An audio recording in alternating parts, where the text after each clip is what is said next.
Ladies and gentlemen, welcome back to the June edition of the Arcane Games and Events Open Series. We are about to head into our top 8 draft pod. My name is Bryce Platts, and I'm here with Marcus Brown, Schrodinger's Pummel himself. How you doing, Marcus? Hello again. Doing okay. How was your performance today? Abysmal. 1-3 drop. Excellent. Well, I'm really glad to see you here. Your loss is our gain in the booth. So let's take a look at our top 8 bracket. As we mentioned before, we got Fuzzy Delp, Zachary Wallach, Andrew Rudin, Peter Buddensiek, Talon Stradley, Chris Iaali, Alan Hong, and Mark Lewis. And we are going to be looking over the shoulder of none other than our local Riptide sympathizer, Talon Stradley. Tell me what all the traps, yeah. Tell me what you know about Talon, Marcus. Talon is a long-time believer in the actual fatigue Riptide strategy. He is more than familiar with the hero. He knows the gross screen man from the pits inside and out. And if you've caught him in previous AGEs, he knows how to pilot the deck just as well as we're describing. So, someone to watch. Absolutely. He's also one of the teammates of the Pitch It To Me podcast team. Indeed. Who are really putting up some strong performances here today. Putting on a clinic today, yeah. Yeah, absolutely. Fuzzy Delp, obviously, is a member of that team as well. He's our #1 seed. And also our bubble boy, number 9, Clark Moore. Also He's a member have of the a bad Pitch It To Me beat story podcast. about that, but yeah. Tell me about it. He did very well. He did really well today. He did, but just didn't quite make it there. And That's unfortunate. who hasn't had that as part of their story? Just a rite of passage. Let's talk about prizing, shall we? The winner of the final draft pod today is going to go home with $400. That's $400 USD and 30 AGE open points. Second is $200. Third through fourth, 100. Fifth through eighth, 50, and 15 AGE points. We also have. Let's go ahead and take a shot of this. We've also got a medal for our June AGE champion, and because this is Arcane Games and Events, I actually just learned this. We give out one of these every single tournament. An Arcane Lantern that is in beautiful cold. Oh, I only just got that. The Arcane Lantern. Christine had to explain it to me like 3 times this morning, and then I was like, I got it. Okay. It took me this long, so. And so back to the prizing. That money looks very enticing, but you know what looks even more enticing to me, Marcus? Points. Absolutely. Points mean prizes. Let's take a look at how everybody's looking going into the 2 last AGE Opens of the year. Charles Dunn is the obvious runaway at 77 points. His lead is surely secure. Marcus, I don't see you here. No, I am not here. But there is another Brown, Mr. Ryan Brown. Who we all know well as my personal nemesis. But also an all-around great guy. Do you happen to know where you're at in the ladder here, Marcus? Somewhere around the 20 points. That's the 20 points. Yeah, not the 20th standing. I think I've dropped to if not the lower half of 32, maybe to 33rd or something. I don't really want to look after today's performance, but I'll have to eventually. That's devastating. Well, you know who's feeling really good going into this top 8 are our 11th seed, Andrew Rudin, who is in our top 8 of this draft, Talon Stradley, number 7, and number 16, Fuzzy Delp. Fuzzy is probably going to secure his place in the Players' Championship with his performance today. Yeah. Because this will allow him to break away from the pack of people who are probably hovering around that 34, 35 point range, because there's a lot of them. And that's where that 12th to 16th place today is really going to matter. So hopefully Clark can go home feeling good that he secured a good amount of AGE points. I think he should, yeah, considering that some other people didn't necessarily come out for the draft one. So, yeah, absolutely.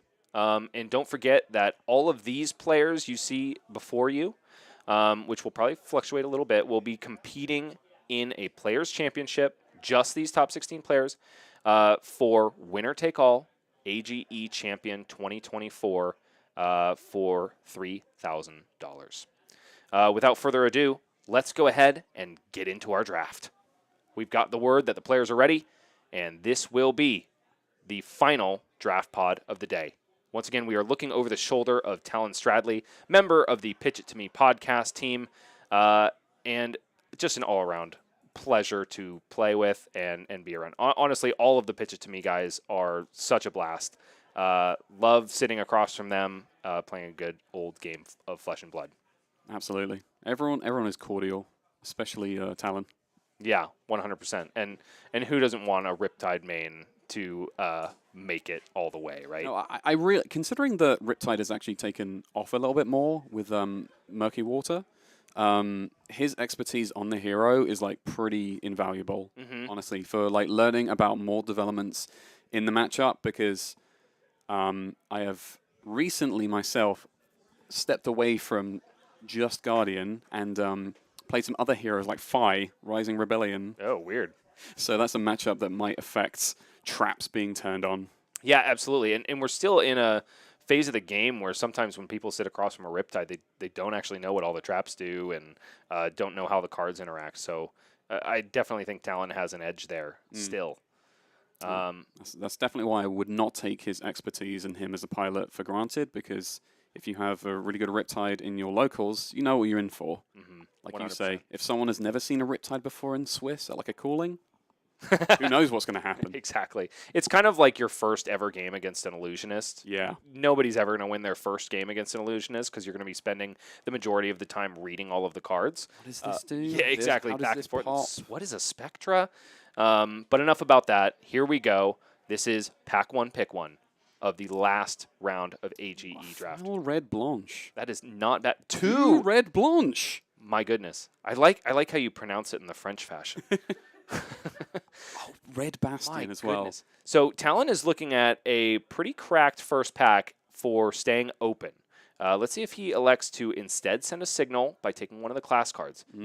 But honestly, I'm not seeing anything that tells me I want to signal a class this early. Red Battlefront Bastion, Red Blanche, they are just too good. Yeah. I think. Oh, and of course he goes for the foil one. Go for the shiny.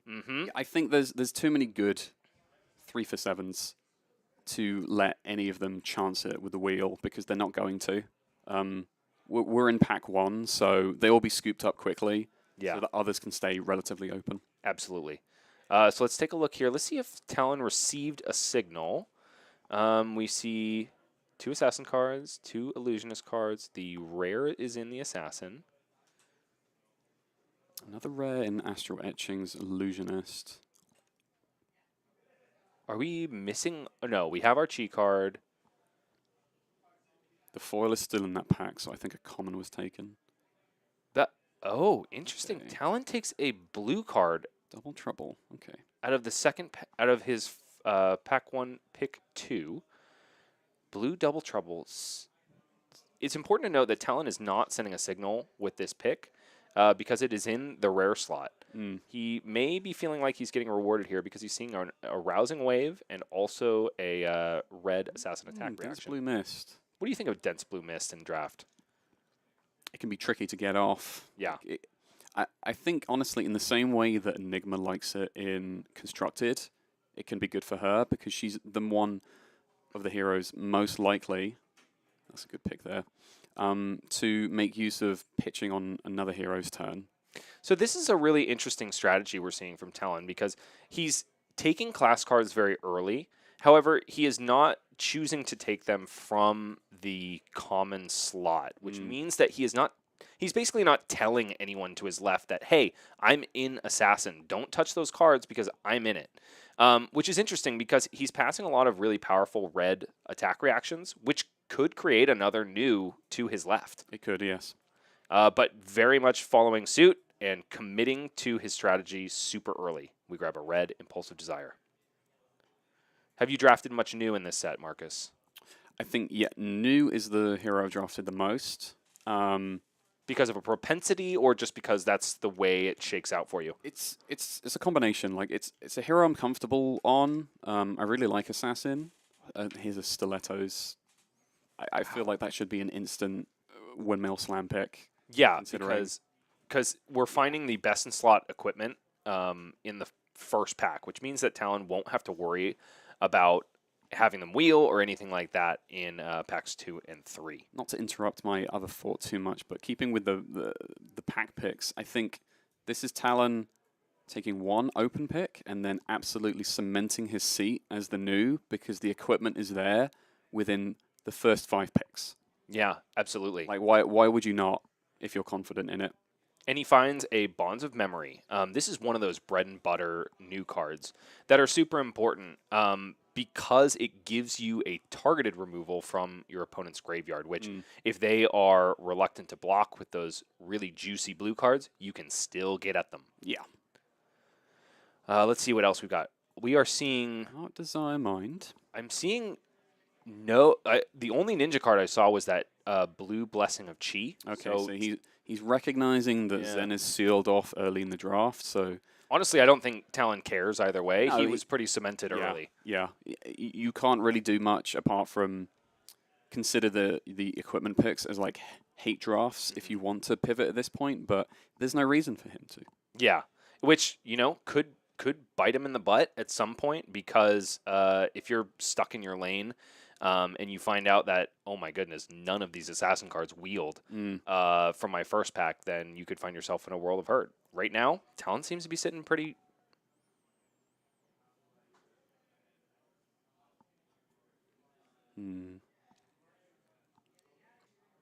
Who else do we have at the table? We still have our resident Enigma Forcer, Zachary Wallach. We do.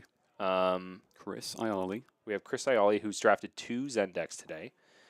Turns out that he had one of the worst... I think technically, if you want to go by the wins, he had the worst Zen deck of the second pod because he was taken down by Andrew Rudin. Andrew Rudin was taken down by Fuzzy Delt. So let's see if Chris and Andrew decide to go Zen again.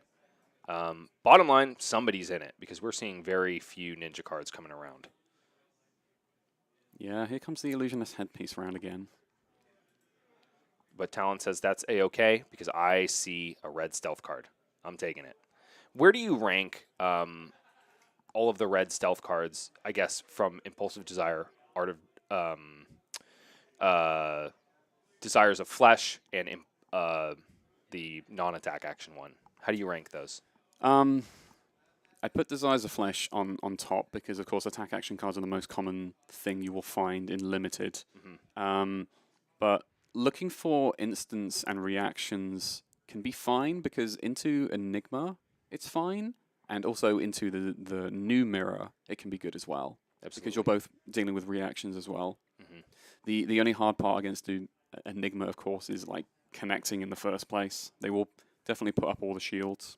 Looks like Talon's taking the opportunity to do a hate draft, finding that Moon Chakra doesn't want any of these Enigma opponents, namely Zach Wallach, blocking out any of his attack reactions at instant speed.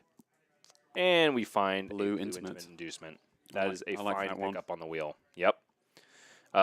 Does everything you want as an assassin. Blue, blocks 3. And this is one of those interesting cards in this set that in the separate colors, in blue, yellow, and red, it doesn't scale in terms of numbers, right? No, it it's kind of based on the cards you see. Exactly. We're seeing a lot of Illusionist cards wheeling. May indicate that we're in another 2 Enigma pod like we were last time. Talon reviews his picks. We're not stoked about the yellow Evasive Leap or obviously the Sigil of Solitude, but by and large, these are all playable cards. Yeah, he's got a lot of good key reds to start with. No reactions, but I think he already secured his foothold with the equipment, so that's fine. He can draft reactions as they come further into the draft, and then just sculpt out that blue base, especially with blue stealth cards that find his way.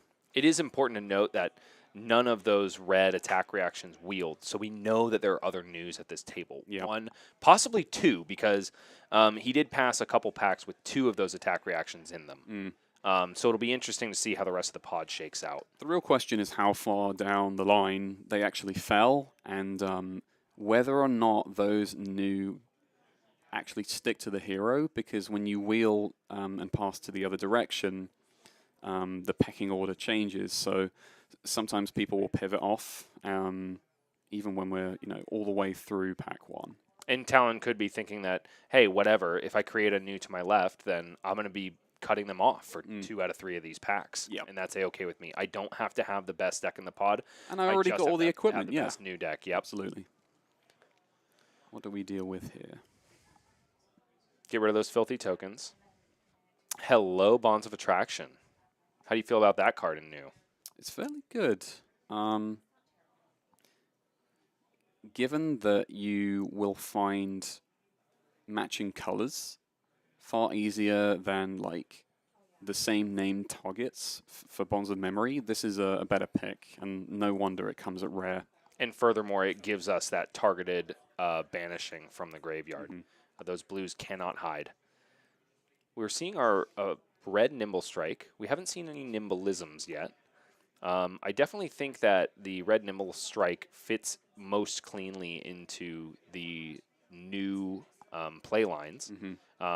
Sometimes into some of the Zen play lines. So it'll be interesting what he elects to pick up here, because the only other really tempting thing... Yeah. Oh, interesting. We go for the blue Desires of Flesh. I think this is fine. That Keikoi might even wheel for the headpiece, because there are other headpieces that the other two classes really want more than just prevent one.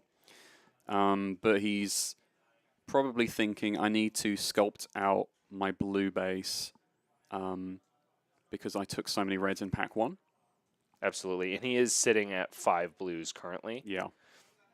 And I think to be comfortable in new, you need something around like 13, 14, 15. Even more, honestly, because Transcending elevates the power of blues beyond even what a red can do. We see another Skyhold Keikoi, but we are going to go for the red inducement. So how do you feel about this card in the red versus the blue? The thing it will always synergize best with is going to be pick-to-pieces, because as a 2-card hand, the maximum it will do is 5 unpreventable, which can be a really annoying number for Enigma to dance around. A blue hiss, that's pretty good. Pick-to-piece is still not at all a part of Talon's deck. Another stilettos here, so whoever made the first couple picks, they're definitely not new from that side of the table. So yeah, that's an interesting observation, because we have to assume that they would pick up that best in slot equipment the second they saw it. And given that Talon already has a pair of stilettos of his own, it will probably find its way to one of the other news if they're still on her. Which could make them feel even more comfortable that they're in the right seat. Okay. Here we go. That's the one. That's what you take. Red reactions, please. Yes, and Talon being rewarded for, as you said, staking his claim early, because he's finding these red attack reactions in pack 2. Now I guess he's kind of hoping that that other new at the table is going to be flooded with these things, and he will be able to pick up the scraps. Given that there were a couple of red reactions that we saw in pack 1, maybe they might be fighting over class blues, but you still have like all of the Mystic talent and some generics that you can feasibly play. Here we go. Another red hiss. Yeah. I'm sorry, a red hiss. Another red attack reaction is really where my head was at. And notice that this is not the time that Talon decides to fill out his blue base and take a protection pick for his resources. You got to take these red attack reactions when they come around. They don't possibly wheel at this point in the draft. Talon is looking very comfortable right now. Completely unflappable. He's making his picks quick. Moisturized. Not much to think about. In his lane. Unfazed, focused. Indeed. I think that's how the phrase goes. Interesting. We're seeing... So we still have our 2 Assassin Commons, but they're both in the blue, which is fine. Talon decides to fill up his deck here with a Mind's Desire. Interesting that he doesn't go for the Bonds of Memory there. What's your thought on that, Marcus? So Mind's Desire cares about non-attack actions, and given that you have to find another card of the same name in Limited, Bonds of Memory is fine, but it's unlikely to gain you a life. The likelihood of it gaining you a life from banishes is a bit more likely because it's just a non-attack action. So you, in general, value the life gain a little more than that. If that was me sat in Talon's place, I would make the exact same decision. Okay, drafting a Chi. Which is honestly not a bad time to pick it up. Honestly, not a bad Chi either. No. Bottom line, when it comes down to it, all you want from your chi is easy activation. That's why a drop in the ocean is usually at the bottom of the totem pole, because I have to play this on my opponent's turn, and then I have to somehow find another blue instant to play with it. There's no way. Stir the Pot, always active, even on turn 0, even if your opponent and you have nothing in your graveyard. Yeah, that is the beauty of Stir the Pot, is that there is no condition in which you cannot play it, or a game state which you cannot spend the cards and transcend. 2 Rising Tide in a row. So yeah, it is 2 Rising Tide in a row. Not being punished and finding blues naturally. Another opportune red. Yeah, I wonder, as a lot of these blues kind of come back around to him, I wonder if he's wishing he had taken some of those more premium reds early. He's sitting at 12 reds and 11 blues. Honestly, he's probably still in a good spot. Starting to get some of these less enticing wheels because they're no longer in his class. I think this is honestly a very comfortable position to be in, personally. I think because he has sufficient reds as threats, sufficient blues to be the entire base on its own. He's just looking to net like a couple more chi and fill out the other parts of his equipment suite, which is head and chest. Oh my goodness. Talon is the king of assassin equipment. Yeah, we're still looking for a headpiece and a chest piece, right? And what do you feel is the best in slot for new in those equipment slots? I mean, it's nice to have just the K-Koi in both those slots, because it's an unconditional, just prevent 1 whenever you like. Arguably, you can get a little risky and go for like the Koi chest piece or the Snake Hide. But of course, you have to go to 1 life exactly, starting your turn. So they can be risky to use. But the K-Koi in particular, if, say, you just want the advantage of having a card from nowhere, in K-Koi fetching the chi for you when you go to 1, it can like swing a game when you went to that brink, so to speak. Absolutely. While Talon looks over his cards, let's take a look at his pack 1 once again. Yeah, it was pretty light on blues, wasn't it? Which kind of informs the decision to more highly pick blues as you move throughout pack 2. But it looks like he's got a really solid base. Now I think Talon is kind of just given the green light to choose whatever the heck he wants out of these packs. Basically. And he's going to be all right. That's a good red. The Art of Desire Body, yeah. Passover? Possibly the best Transcend card for new specifically. Obviously, given specific points in the game. Okay, he will go with 1 more red. I think there's probably 1 to 2 more reds that he should ideally take, and they might want to be reactions if he can help it, because otherwise he needs the rest of the blues to flesh out the deck. Because currently we are sitting on 3 red attack reactions, but one of them is Intimate Inducement, and you really need the hisses and venomous bites to really push damage and close games out. So, and what do you know? We find another red hiss. When's the cutoff, Talon? When are we getting the rest of the blues? Yeah. Talon never punished Stradley. That's our boy. And let's see if we are indeed right, and that Talon is going to be cutting off that second new on this pack. It'll tell us pretty quick once we see those assassin cards dry up, or just continue to come Talon's way. Yeah, given that last pack, I don't think the blue Venomous is going to make its way around. Okay, blue. K-Koi for the chest. A red pick to pieces. We have no pick to pieces That yet. might take priority here. Yeah, absolutely. I think that's absolutely reasonable. I mean, in the rock, paper, scissors that is part of the misfail draft, new is definitely weak to Enigma, and pick to pieces is the tool for her to... It is your silver bullet, yeah. Exactly. And there's a yellow. There's a yellow. Okay.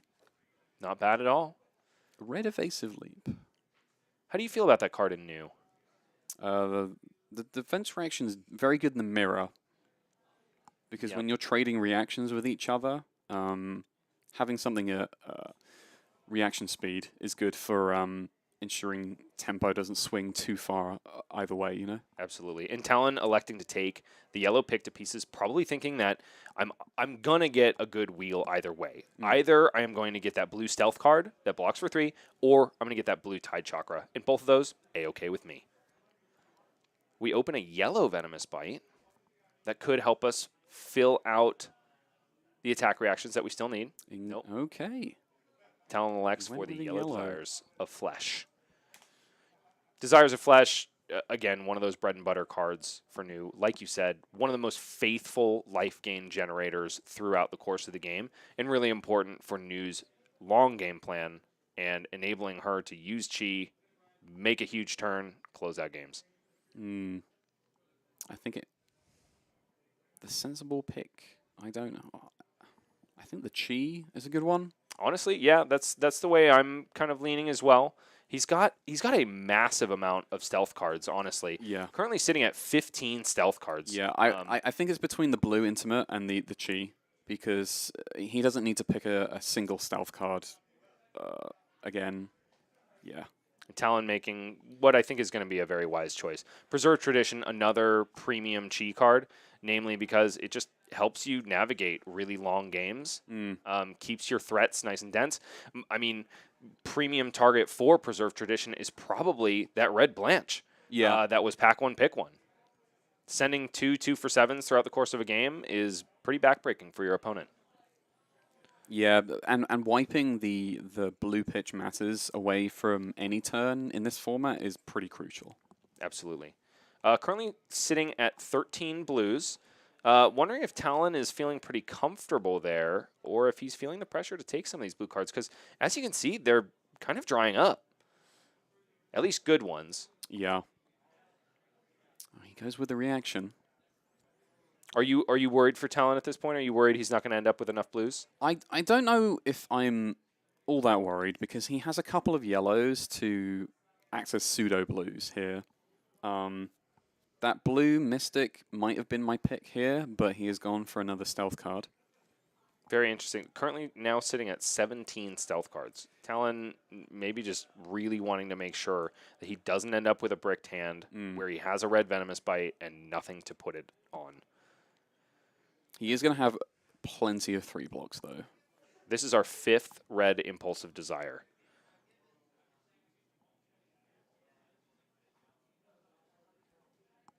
Oh, Talon, I hope we have the resources. Still sitting at 13 blues. Surely just a couple Mystic blues. Probably not a bad place to be, because if you do draw up a bricky hand, like you said, Assassin blocks really well. 3 blocks galore.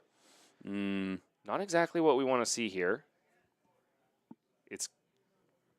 Oh, he's looking to go for a hate draft pick, here. Yeah. Which is interesting, because honestly, like, red single-minded determination is not that huge of an illusionist card. Most of the time, this card is going to be blocking for 3. Exactly. So, I don't know. It's an interesting one for sure. Take a look at this pack breakdown. So far, Talon has taken a single blue. But here he goes, finding the Tide Chakra on the wheel, like we mentioned. He's very happy to see that. Considering that you'd rather be spending the resources on a Hiss or a Venomous Bite, that's why Tide Chakra is, like, less appealing in draft. And there we go, like, a final Assassin card to wrap up his draft. Absolutely. But if we look at the statistics here, between 14 blues and 7 yellows, not so bad. Honestly, Talon's doing all right. We're sitting at 19 blues, 7 yellows, and 14 blues. Stealth attacks galore, sitting on 19. So if he wants, he could have only 11 cards in his entire deck that aren't stealth. I was going to raise the point of he gets to be choosy about his reds. He doesn't have to play every single one and make sure, you know, everything is a threat. He can cut any amount of the 5 Impulsive Desire red that he drafted, and ensure that the reds he does send are the ones he wants to, like, absolutely hit and make an impact. Which is kind of interesting, because a lot of the ways that players are approaching this draft format is they want the flex spots to be in their blues. And why? Because of that new matchup. You don't want to be forced to play powerful blues against new because chances are they're going to get banished and played against you. So it'll be interesting to see, one, if Talon even runs into the other new at the table, because I think we know we have at least one. We probably only have one other one because of the wheels we saw. And whether or not it's a factor. Yeah. Let's go ahead and take a look at his red since we're on the subject. Sure. Let's talk about what is powerful about Talon's deck. The pack one, pick one. Pack one, pick one Red is an foil incredibly blanche. powerful one. Yes, red foil blanche, which he is going to be able to recur because of the one of two chi cards that he picked early. We also have some, even though we have a ton of them, we have some of the best-in-class stealth cards, namely Art of Desire Body, Bonds of Memory, which is going to give us that targeted graveyard removal like we talked about, Bonds of Attraction, and, of course, Pick to Pieces, which is going to shore up that Enigma matchup. Furthermore, we have 8 total attack reactions, 3 of which are in that premium spot, along with 2 hisses and 1 venomous bite. Looking at these attack reactions here, Marcus, how do you feel about Talon's damage pushing potential, I guess? I think is a good amount because it's something between 4 to 5 red reactions to have like a very good new deck. Because do you count Intimate Inducement as a red react, though? Not quite, because it doesn't. It lacks the punch.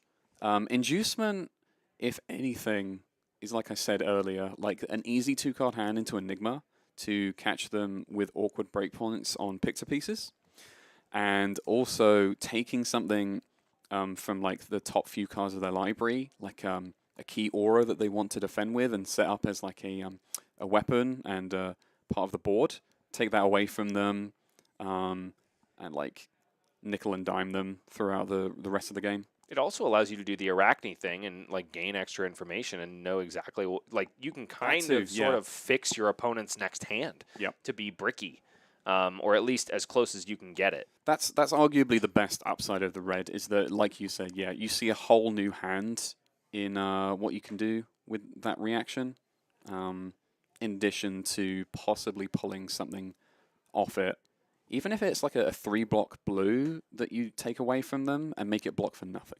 Yeah, exactly. Really let's take a look at Talon's equipment suite. We did end up with 2 best-in-slot equipment, but we only ended up with 2 equipment at all. And we had a couple of opportunities to take some Kikoi instead of some of these other stealth cards. I wonder if during these matchups, Talon will kind of wish that he had one of those pieces instead of the 5th red Impulsive Desire, which is burning a hole in his sideboard. Honestly, it's very tempting to take another powerful red over being just a little more sensible and saying, hey, I'd like the thing that stays in the arena until I need it, so that I don't need a card to cover up damage and stuff. But, having both of these as Battle Worn 1 and 2 reactions for the price of 1 is totally fine, especially seeing as he's got 1 blue Double Trouble. Yes, exactly. Let's talk about that card because these 2 equipment are considered best in slot because they enable cards like Double Trouble, which require you to have played or activated 2 or more attack reactions. Both of those, the arm piece and the leg piece, do this on their own. Absolutely. And boy howdy, is that powerful. Honestly, actually, in Limited, given the 30-card limit they introduced going forward with Mistveil, the deck damage itself by banishing 2 when Double Trouble connects is arguably the best part about it. So it's a very functional blue in that it deals deck damage and can banish things if they decide to block it and respect your reactions. Yeah, absolutely. Also, since we're on the blue page, let's talk about some of these other premium blues. How do you feel about this card? This is going to activate more than you think in Limited, because everybody has to share the Mystic talent with all 3 Mystic heroes. Can take away Chi and be extra backbreaking, because if you banish a Chi, they never get to transcend with it. You draw a card, you gain 1 life. It's just like little bits and cantrips that really help. And what I love about this card specifically in new is that it's turned on by her weapons. the Mistblades, which just make it inherently more powerful, right? All of a sudden it's got Go Again, it's got more power. It allows you to actually capitalize on the card draw if you happen to hit it. Yeah. Furthermore, chances are this card is going to be in your pitch stack, and by the time you play it, everyone's on blues. Everyone's on blues anyway. So this is a really nice pickup, I think, for Talon, especially if, like you said, he likes games to go long, and he takes them there. I mean, he plays Riptide. He's pretty comfortable with longer games. Fatigue Riptide at that. Let's talk about this card, Tide Chakra. You talked about it kind of being a little bit difficult to set up. However, I tend to kind of like it in the blue. Talk to me about this card in general. I mean, if you consider the transcend that you're looking for off the chakra to make them on rate / above rate, this synergizes well when you have a red stealth and then you play the chakra and respond to it with your chi, and then you fulfill the transcend, so you +3. So this is like an almost red reaction. You won't get the Sliver or Fang Strike token, but you'll still get to connect, hopefully, by going over the top with it. And at worst, it's a blue that blocks 3. Very true. Furthermore, I think it's incredibly important to note, and a lot of newer players to part the Mistfield draft miss this. This and Venomous Bite and Hiss all say target assassin or mystic attack action card, which means that all of these assassin attack reactions can be utilized on our water mystic attacks, like Rising Tide, of which Talon has 2. And not only in this case will it pump. Not only in this case will playing the blue Tide Chakra pump Rising Tide by +2. It'll also be a target for Transcend. So it will. Yeah, really, really powerful stuff. We got 29 block 3s on Talon's list, which means that if his game plan is taking it to the finish line, nice and slow, he's got the tools to do it. Yeah, he's got plenty to choose from. Not counting those illusionist picks that he either landed with later on or took as hate drafts, but he has an insane amount of stealth cards that he can use as his 3 blocks. He doesn't care that, like, some hands you might just have to fold and wait for a better reaction. And considering that, like, you get to play the best of the 2 blocks so that you don't have to block for 2. Absolutely. So we've talked about what is really good about Talon's deck. Let's take a look at what might be a little bit lackluster. I always love to start with the yellows in this case. That being said, Talon's yellows are not terrible, honestly. One of them is a Flex Clause, which won't make it into his deck anyway. No. One of them is an Evasive Leap, which he probably won't be forced to play. Honestly, that's what you want from your yellows. You don't want to be forced to play them. It could be a sideboard piece if you come into the new mirror, but even then, as a yellow, spending a whole card to prevent 2 at reaction speed, less you good. could take it or leave it, but... And finding himself with 4 stealth cards, one of which is a picked piece and is goaded into the Enigma matchup. Honestly, I think he's feeling pretty good about this yellow spread. Even the yellow Hiss is fine and in certain cases. Obviously, you'd love it to be red, and if you get your opponent down to 1, you'll be cursing yourself for taking a yellow Hiss. But I think it's totally fine, actually, because if you have multiple Hiss... it converts the action point that you gain from that Slither into just sending 1 more chain link in another stealth card. Like, you get to treat your stealth cards as like head jabs, in a way. Yeah. You will go a little bit wider than people expect because, you know, they look at daggers and they look at reactions and think, oh, surely you're only like going over the top once. No, you can go wider. And not only are they head jabs coming in for 0 for 3, but they also have on hits that are incredibly relevant. They are giving you more time by giving you life gain potentially, and also doing, like you said, critical deck damage, which is really important. The wider you get to go and basically have license to keep in a hand, the more deck damage you will do, which is like damage on both fronts in limited. Yeah, absolutely. Let's take a look at his Mystic Pool real quick. Some of these are dead cards, like Moon Chakra, obviously, because they're not even in his class. I mean, a valid hate draft because it's the red one, yeah. Exactly, especially because at the time, Talon was incredibly low on pick to pieces, right? If you are very pick to pieces dense, then this card is almost something you want in the opposing Enigma deck. However, because I believe he hadn't even taken his first one yet, No. This was probably a pretty valid hate draft. It was about halfway through that he took a red, yeah. And because of the new deck size limit, 30 cards, you actually have room. One of the things a lot of people have really been liking about this draft format is that you actually have room to do things like hate draft. Yeah. You have extra flex picks that you can do creative things with. It's definitely a breath of fresh air to be able to do that, like in addition to not being on several baubles if you have to pivot really, ham-fistedly and later into the pack.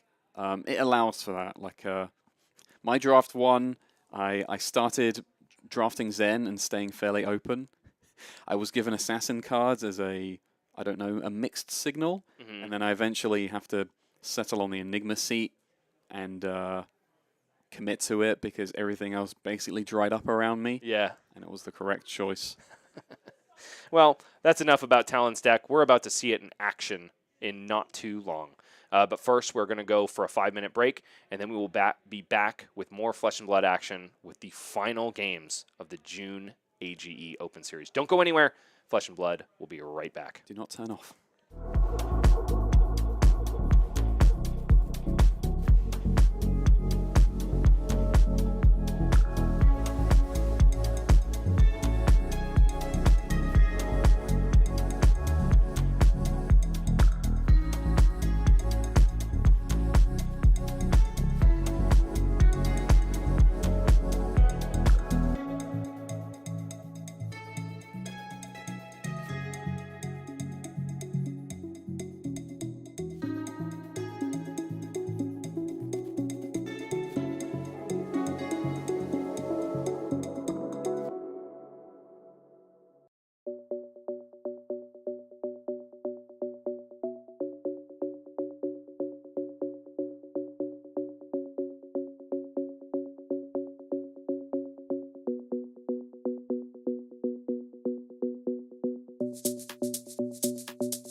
Well, well, well. It is time, my friends. We are here for the first round of our top 8. We have got Talon versus Peter. I don't necessarily think these are the correct heroes, but we can go ahead and check out their beautiful faces. Zen and New, always fun heroes to look at, even though I do believe we have Talon is going to be on New and Peter is going to be on Enigma here. We got to watch Talon draft that New deck, and man, he was just kind of grabbing cards from the front of the pack. He was not doing the same amount of organization as we've seen some of these other players do, but he was rewarded, even though it's funny to think he got those equipment pieces in that first pack nice and early, and they're the only pieces he's rocking. Yeah, crazy. He had an opportunity to pick a couple, and Marcus and I were talking about that a little bit. But he elected to go really heavy on a lot of these stealth cards, just shoring up all the block 3s he possibly could. And we'll see how it plays out against this Enigma, because Talon still did find 2 pick-to-pieces despite prioritizing a lot of other stuff and creating a lot of news to his left. Yeah, absolutely. This is going to be a beckoning misplay to start again. There it is. There's the Nimblism block, as Peter knows exactly what day it is. It's turn 0. He's not here to take any damage. Looks like all those cards block. Yeah, I'm looking here. Talon, again, some of these cards are not necessarily playable because he drafted some cards near the end of the pack, but 29 total block 3s in Talon Stradley's list is a rather high number. That's nearly your entire deck if you want it to be just 3 blocks. And those cards, even though this isn't necessarily a fatigue-oriented format, 3 blocks can certainly put you into a dominating strategy at certain times. Absolutely. And while it's a really nice thing to see in your deck, it could be a little bit sloppy coming into an Enigma where you have to push damage. Otherwise, they get incremental value that just mobs you. Talon finding the opportunity to transcend on turn 1 because of playing a blue Mind's Desire. It did go ahead and banish that single-minded determination. Is that an instant or an action? I don't know. The single-minded determination. Oh, single-minded determination is an action. Is an action. So I wonder, should he have gained the life? I don't think so because Mind's Desire was... Oh, yes, because you're so right. It totally did. Oh, yeah, he's at 21. He's at 21. Okay, we're good. I'm sitting here like, did he gain? And clearly he had. This is going to be a haze shelter coming in at the end of the turn. So Talon did pass without an action point, and Peter was able to establish a haze shelter. Looks like just a yellow one, but still, you're so happy if you're an Enigma player to be able to resolve an aura on turn 0. Talon's always dangerous to pass without an action point in turn 0 against an Enigma, and Peter's showing exactly why. Unless, of course, Talon has drawn one of his 2 pick-to-pieces. I think that is a Bonds of Attraction, actually. So, yeah, you're right. It could entirely be possible that Talon gets punished for passing without an action point and allowing Peter to establish a board. Water the Seeds here are going to be the attack. Going to go ahead and grab a Desires of Flesh for a block from Talon. This is going to be a blue Battlefront Bastion, so Peter not going to be able to set up an arsenal, but still going to be left with... When it passes back to Talon, just a ward 1 in the form of that haze shelter, unless he's able to pitch a blue. Do have some equipment pieces that might allow for some pitch outlets to turn that into a ward 3 instead.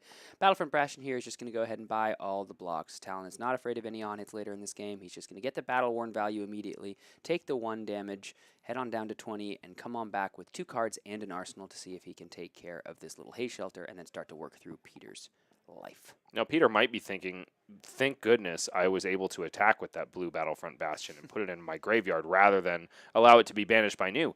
But we know that Talon's got a good amount of these graveyard-targeted stealth banish cards, like Bonds of Memory, Bonds of Attraction. And already, without playing a single one, Talon has really good options for banishing targets in Peter's graveyard. Got to be happy if you're Talon to see cards heading in front of the Mistblade. This is going to be his second action for the turn. Let's see what they want to do. Sigil of Solitude is the block for Peter Buddensiek. Both players sitting at 20. It's going to be an Impulsive Desire. This is looking for reactions. It is a stealth card coming in for 3. 1 card in the arsenal for Talon here. Entirely possible that he's found one of those red attack reactions to put in the arsenal. He's also got his fair share of Intimate Inducements. Even in the blue, probably not a bad arsenal target. I like that card. Yeah, and I think for good reason. Obviously, you don't want to get too flooded with them, but they can basically take agency away from your opponent, who oftentimes will not want to block with really critical blues. But Intimate Inducement says, I'm getting them anyway. Yeah. And also, I'm getting a lot of information. Maybe in the red, I can even fix your hand to be more lackluster. And in a deck with as many 3 blocks as Talons, just grabbing an extra card out of your opponent's deck might go a long way if you end the game in a position of having more cards in the deck than your opponent. It is going to go ahead and be the Skywalker Kikoi coming in and shoring up the rest of that block. So Talon's awfully happy to see that because those pieces are usually used to trump attack reactions or misplays. Yep. And if Peter's using them this early against just standard stealth cards, Talon's got to be happy. Gravekeeping here, just going to go ahead and banish the Impulsive Desire in case something like another Preserved Tradition like we saw earlier on the turn 0 here. But you can see Peter's got a little wry smile this whole game. I think his draft was less than what he was hoping it would be, and I think you can kind of see that written on his face. He's attacking with the Water the Seeds. He's attacking with the Gravekeeping, and yes, Gravekeeping can do some work, but there's just, you can kind of see it on his face that he's not exactly the most pleased with this Enigma deck. But if there's one thing we know about Peter Buddensiek is he has played a lot of Flesh and Blood, and he's played at an extremely high level for quite a long time, as long as I've been playing the game. So if anyone can take a slightly less than optimal deck and turn it into some W's, it'll be Mr. Buddensiek. And speaking of slightly less than optimal, I have Peter's deck list in front of me, and namely from his power cards in the Mystic Illusionist slot, we're looking at 1 red Haze Shelter, 1 red Waning Vengeance. Otherwise, we do have a couple extra Haze Shelters and Waxing Vengeances floating around, but they're mainly in the yellow. Not a single Spectral Manifestations to speak of. So if a board gets cleared, it's going to be hard work for Peter to reestablish it in any meaningful way. We'll spend the 1 to Venomous Bite. Sure. And then we will Fang Strike. So 3, 7? Yep. 7 damage represented here for Talon on that Mind's Desire. Peter just going to go ahead and take it all, heading down. Oh, yeah, I meant 18. Thank you for taking care of that. And then I'll cost I it banish more. the top card. Yes. 13 resolving the effect. You can go ahead and banish. It looks like that is a So I'll get non-attack action. So Talon's going to gain 1 life, going up to 19 here. and then And maybe not the best blue for Talon to banish, at least as far as doing a super awesome wide turn later with News ability, but that incremental life gain is going to matter towards the end of this game. Counter on it. Swing 4 with go again. Oh, no, sorry, 3. And this is about as good as Peter's deck is going to get. Like we said, all of his kind of bomby bread and butter damage get their Enigma cards are kind of in yellow and blue. So this is one of the better situations that Peter can find. Still got 2 cards in hand, so we could even have a more intense follow-up beyond that. Yeah, Waxing Spectre here, you saw Peter even represent 4 initially, be saying, wait, no, it's 3, because so often these Enigma decks are playing the red version of that, and that becomes such a nice little, Icelander-style play. You attack for 4, it can block for 3. If you can keep it around, it can attack for 4 again. These are the kind of numbers that these type of decks really like. You can hear his Ryan is 4 as he comes in with that red wounding blow, but still putting down some decent damage on Talon here. Let's see what he's going to be able to keep in the arsenal for later in this game. But this 4 damage wounding blow, you heard them talk in the dev podcast somewhat recently that wounding blow was kind of like just the card that really made the limited format sing here, as the devs were talking about it on their show. Like once they found that card in the set, a lot of the pieces just started to work together. And so cool to see, a welcome to Wraith card. I played that in my Emperor deck. Wounding blow ain't half bad. we'll take 4. No, anything that says 0 for 4 on it, and if you tack a block 3 on there, holy, we've got a good card right there. Like I said earlier when we were talking, Sam, the longer you play Flesh and Blood, the sexier the number 4 and 7 and 3 get. So let's see. It looks as though Talon's keeping his whole hand here down to 12. So even though we've been talking about Peter's, potential stumbles throughout the drafting process, life totals are relatively even, but it's time to see what Talon can do with a full 5-card hand. The Mistblade's coming in. 4-1. 1 floating, Intimate Inducement in the pitch. Yeah, it really makes me wonder what else is in Talon's hand, because we've already seen one of those 3 critical red attack reactions, and we know that his deck is otherwise really flooded with stealth cards, which most often don't have go again. Pick to Pieces here, though, is exactly in its all-star position. Coming in against Enigma, Peter says, no block, show me what you got. And the answer is going to be for Talon. It's going to be a hiss yellow this time go around. So it's just going to pump yellow on yellow here, 2 to 4. That is going to take care of the Waxing Spectre, and it's going to create a Slither. Let's see if we're going to throw it on the combat chain. The answer is yes. And there's no way he wasn't going to with a card in hand and a card in arsenal, right? Talon's too good of a player to let cards go by the wayside. And then from Arsenal, we are going to fire off Desires of Flesh. Desires of Flesh being fired off from the arsenal as you heard it from Talon's mouth. This is, I think, a yellow as well. Yeah, so this is coming in for 2. You're going to look to banish attack actions and gain a life if that is ever banished. And we are just going to play a Waning Vengeance here. No blocks. The 1 red in Peter's deck, mind you. This is going to go ahead and create a Spectral Shield and shore up the damage from the Desires of Flesh, leaving Peter with still that card in arsenal. Now he's going to go ahead and play with the 2 floating, the Haze Shelter. So a nice efficient use of the blue there for Peter. And now he's got some more to play with, including a Spectral Shield that can attack for free. However, without the +1 counter, won't have the go again. And this is the moment where you kind of see that Peter's draft maybe didn't go as best as it could, right? Because this is one of those hands that could really be cleaned up by Uphold Tradition, the best in slot illusionist piece. That being said, Peter's really happy just throwing down a red Haze Shelter and sending 4 here.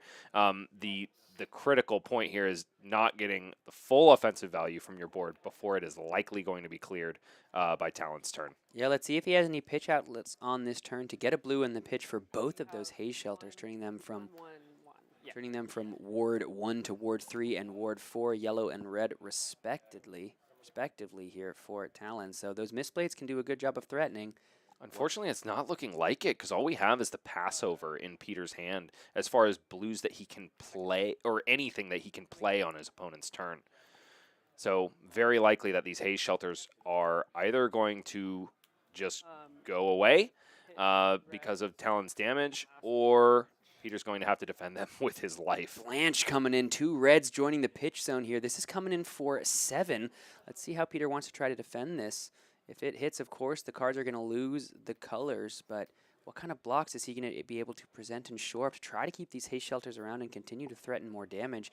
No floating, so Talon is all face up. Let's see, he's going to go ahead and pitch, flip over the Truth Retold, so we do find the pitch outlet. It is in the cloaked equipment, so now all of a sudden we have Ward 7 right there on the board. Excellent indeed. Peter's very happy to see that at this juncture of the game. No blocks here. Look at it. There it prevents 7. Does that prevent 7? Yeah, because they have a blue. So Sure does, gotcha, Talon. gotcha. And then that guy is still up in a Yeah. chicken. Cool. Got it. All right, so Truth Retold going to stick around with, I believe, Ward 1 stapled onto it as well. And so now Talon draws up a hand of 4, no arsenal. What can Peter represent here? It's going to be a Nimblism into a, if that's a blue wounding blow, that does mean he's going to be able to transcend and create a Spectral Shield. Won't be able to attack with it because the wounding blow won't have go again, but you know, small victories when you're playing blue wounding blow. Absolutely, and actually, I think Peter ended up with 2 Nimble Strikes in his deck, one in the red, one in the yellow. That's pretty good. Sets that up for later in the game. This might be a weird Enigma deck, but it may also be a really efficient one. Oh, okay, yeah. So you went to And then 12, and then you took 1, and then you're at 9 now? Yeah, Is this because I just- took 1 from, I blocked 3 on the 4. Oh, okay, okay. So now you're at 9? Yeah. Okay, yeah. Now I should, sorry, this, Yeah, so this I is- was at 11, that's hitting me for 2, I'm down Yeah, to yeah. 9. Yep. Math is one heck of a drug, Sam. I'm glad I'm not in their position right now. Down to 9 is Talon to Peter Buddensiek's 8, but no Ward left on the board as of yet. We'll see if that blue card comes out of the hand for Peter, and he's going to transcend and create that Spectral Shield, or he wants to go ahead I'm going to pass over. and figure something else out. But no, the answer is pass over, get rid of the hiss, create a chi, and immediately create the Spectral Shield with the +1 counter. Not going to be able to utilize it on this turn on offense, but keeping just a little bit of defense around, and hopefully if he's able to protect the President, that Spectral Shield will be able to come in for free with go again on his next turn. I tell you what, I think Talon is very happy that Peter didn't banish his red Blanche, especially because Preserved Tradition is going to be coming up and looming large in this late game. Yeah, see if he has one of those effects. I know he transcended earlier in the game. See if he has another one. This is going to be a Art of Desire Mind looking to banish blues, also coming in just for 1, but 2 cards in hand, and those 2 equipment pieces could also do a lot of work getting the go again and giving it +1 to get over the Spectral Shield here. But we also see a hiss in Talon Stradley's hand, so he is looking to go ahead and hiss his way into Enigma's mind, reveal her deepest secrets, and eventually she will make them all hers. Indeed, Sam. Let's see what Talon's able to put together here. Peter's holding some critical blues here. Also that red Nimble Strike. Unfortunately, he doesn't want to throw any blues in front of this whatsoever because it'll just feed Talon's turn and life total for that matter. To hiss. We've Interesting. pitched. Interesting. We pitched a red intimate inducement, which means that he won't get the slither, and ostensibly won't be able to give go again. Yeah, I wonder, the Intimate Inducement was a zero-cost attack reaction that you could have played, and it looks like this is just going to go ahead and buy a Waxing Spectre playing here, activated out of the hand, so that's going to go ahead and shore up all the ward on the board. Is he going to be able to keep anything? No, it looks like it's going to go ahead and take care of it all, because it was just a yellow there. So Ward 2 with the +1 counter, Ward 2, Ward 1 is going to take care of that, all with the Spectral Shield and the Truth Retold. Meaning it's time just for a Nimble Strike. We're going to go ahead and banish that Nimbleism. Here's 5 damage. Peter, once again, piloting the deck so well, trying to eke out every point of damage, every point of value where he can. It's not your traditional Enigma deck, folks, but Peter is doing his darndest to let it take him into the top 4. And that was a really surprising and unfortunate hand for Talon, given the number of stealth cards that we know are in his pool. The reason that looked a little awkward was because Art of Desire Mind was the only stealth card. It was the only viable target for any of his attack reactions, which meant that he was forced to play the Hiss without having pitched a blue. He was forced to play his blue in Art of Desire Mind. So just one of those, another one of those situations where these heroes can have the quote-unquote Rune Blade hand, where not everything quite lines up well enough. Pick to pieces here. 3 damage. Looks like we have another Hiss in the hand. I think it might be a red one too, which means that Slither could hang out in the arsenal for a little bit of time until it can be better deployed. That's coming in for 3. See how Peter wants to deal with this here. And deal with it, Peter doesn't necessarily have to. I mean, like, pick to piece, obviously he doesn't want to take damage, but pick to pieces is scariest when it's threatening an Enigma's board. And in this case, Peter's is wide open. That is bumping this up to a 7. Yeah, the pick to pieces effect also gives +1 if there's an attack reaction. So this Hiss is basically coming in for an additional +1 damage. So 7 represented. Peter blocked 3, taking 4 down to 3. Talon sitting at 7, and our first quarterfinal game here is coming down to the wire as another Nimble Strike. Do we have a second Nimbleism in there? Yes, we do from the very beginning of the game. So that's going to go ahead and get banished. Here's 4 more with go again. Peter is trying his best to keep this game close, keep himself alive in the top 8 here of the AGE Open. Sam, if you told me that generic attack Enigma was an archetype in this format, I would have told you you're lying to me. Peter's showing me otherwise. Can you check your banish? Yep. Check the banish here. You're going to find some blues. juicy targets here, Talon. Nimbleism is a nice pick. Let's see. Got this. First tenant of Chi Moon. Yeah, single-minded determination. Less stellar. But that's all but right. There's the wounding blow, so you Blue could wounding go blow. blue nimbleism into blue wounding blow if you wanted to. And that's gonna, be a nice little 3 damage. You know, when it's free, that's all right with me. Hey, if it's free and it's 3, it's all right with me, baby. I blocked it this. Yeah, This you is blocked fine. this. Now activate use ability, banish. Not bad either. Denying Peter one of those critical chi cards that New cares about in the end game. Oh, wow. So look at this. So that's just the inner chi from earlier, huh? That's just in the hand now. So he's just activating new. This is my turn. Okay. Yeah. So I'm sorry. Yeah. Okay, so that. Okay, hold on. Yeah. One second. Yeah. No Judge. worries. So they're going to figure out exactly what happened. It looks like Peter thought the turn might have ended. I think Peter thought that Talon was doing Alright, this so we went at a the little far. end of I, Peter's turn. Yeah, so I thought he was going to. I went to Arsenal Pass, and I thought we were still on my turn, so I never drew up on my turn. And then he nude on. I see the issue. Banished this drop in the ocean that was on the top of my deck, but I never drew up for turn because I thought it was on my. It's still on my We'll turn. probably mute from here, and we'll mute from here and let the judge resolve this. But yeah, Peter assumed that this was, happening before the Arsenal step. But Peter hadn't actually even done the Arsenal, thinking that the new activation was happening right on his own step. So that drop in the ocean that got banished would have been actually one of the cards Peter drew there. So they're going to go ahead and resolve that, figure out exactly what happens, because it is like now information that both players have. Talon is able to know that that drop in the ocean is in Peter's hand, which might give him some information. So I'm sure our esteemed judge, Connor, will figure that out. Which, yeah, to the untrained eye, that could be a really easy fix. Oh, just put it in Peter's hand. But Talon now knows that it is in Peter's hand, and that could really be an issue Yeah. going forward. So they're going to figure that out and figure out the best resolution. But for us here in the booth, we can talk a little bit about, honestly, I'm quite impressed with Peter. You know, we saw him in the beginning of that game. He spent every single turn with a smile. Every single game action was played a little almost tongue-in-cheek as he was kind of almost, you know, saying to the world, like, yes, I know this is a water the seeds. I know this is just gravekeeping. But, you know, the way he's piloted it is just showing, you know, the skill of one of our top Flesh and Blood players here in the region and dare I say in our game, that just utilizing the cards as well as he can. Talon drafted a lot of 3 blocks. Talon, you know, was rewarded throughout the draft with the good new cards that came his way.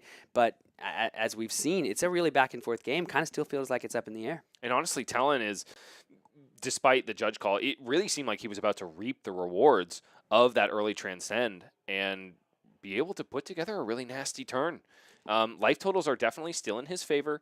Peter's getting really low, and even though he has shown resilience and intuition in the way he's been utilizing these generic cards, it definitely still seems to be breaking news way. Yeah, we're going to have to wait and see exactly how this turn resolves, because this is a critical one. That inner chi from the very beginning of the game coming all the way back around through the pitch zone and now allowing for that new activation. And there are some blue cards that can be played, of course, and whatever, you know, New is able to continue if she hits with a Mist Blade, gives the Wounding Blow go again. We'll have to see exactly how that turn ends up playing out. But regardless, it's coming down to the wire as this game is ratcheting towards a conclusion. And one of these players is heading to the top 4, while the other it will have to be satisfied with, of course, the very impressive top 8. Looks like they have just went ahead and drawn back up. Maybe a different card was either banished or left on top. But I still see a drop in the ocean in Peter's hand. Looks like they might have gone with the easy fix, namely because maybe Peter kind of assumed fault here a little bit. Or regardless, just either if he decided it's fine Yeah.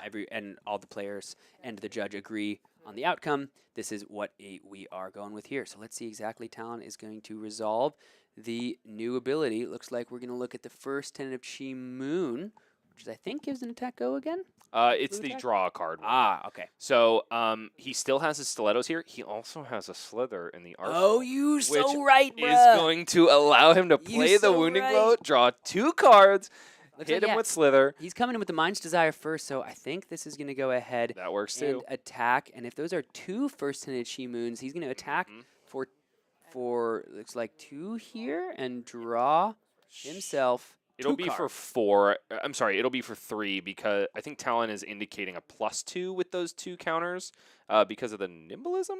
No, that nimblism No, should it's be just, plus. it's just oh, plus I'm sorry. 1. So I'm yeah, sorry. plus It's 1 2. attack Yeah, for 2. Yeah, I didn't see the nimblism on the chain. Cast this, hold priority. Cast a drop, hold priority. Cast a drop, target here. Got it.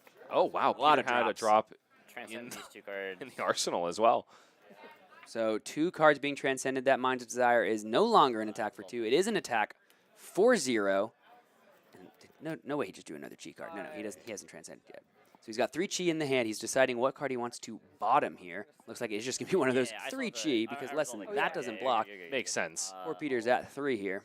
Especially, unfortunately, Peter has had to telegraph that he's holding a boatload of chi, and Talon basically has a green light to do as much damage as humanly possible. Give and go again to the Mind's Desire here, and now does have the Mist Blades as well. All those blue cards are still able to be banished, or Right. still able to be played from the new ability. Back because each one closes the chain link. Yeah, Right, all they're 3 of not them because it's a non-attack, so it closes. Yeah. Okay. All right, here Doing we a little bit go. of cleanup. Mind's Desire, last attack on the chain with the Slither. That it gave it go At again. my action point. See how Talon wants to continue the turn. Still have those 2 equipment pieces that at any point could threaten to change the timbre of the turn significantly. Looks like Talon still has a good amount of blues in hand. It's 2 blues because we know that his 1 double trouble is blue. So it might just be Mistblade stealth attack, which honestly is possibly going to be too much for Peter. Oh no, he's got a yellow waxing specter in there. And interestingly, it looks like did he keep all 3 of the Chis? Yeah, he did. He's going to go ahead and just activate Enigma here because this is going to shore up the first Beckoning Mistblade. He did bottom 1 of them, but one of them was played from Arsenal, so it came back to hand. Yeah, but he had 3, right? He went 1, 2, 3. We'll figure it out. Yeah, absolutely. But let's see. Now it's going to be coming in. This is going to be the Bonds of Attraction. This is red. From top and from graveyard. And he does have the 1 floating, so he can create a Slither and give go again. It's like block 2, and it is just going to be create a slither with the undertow stilettos here.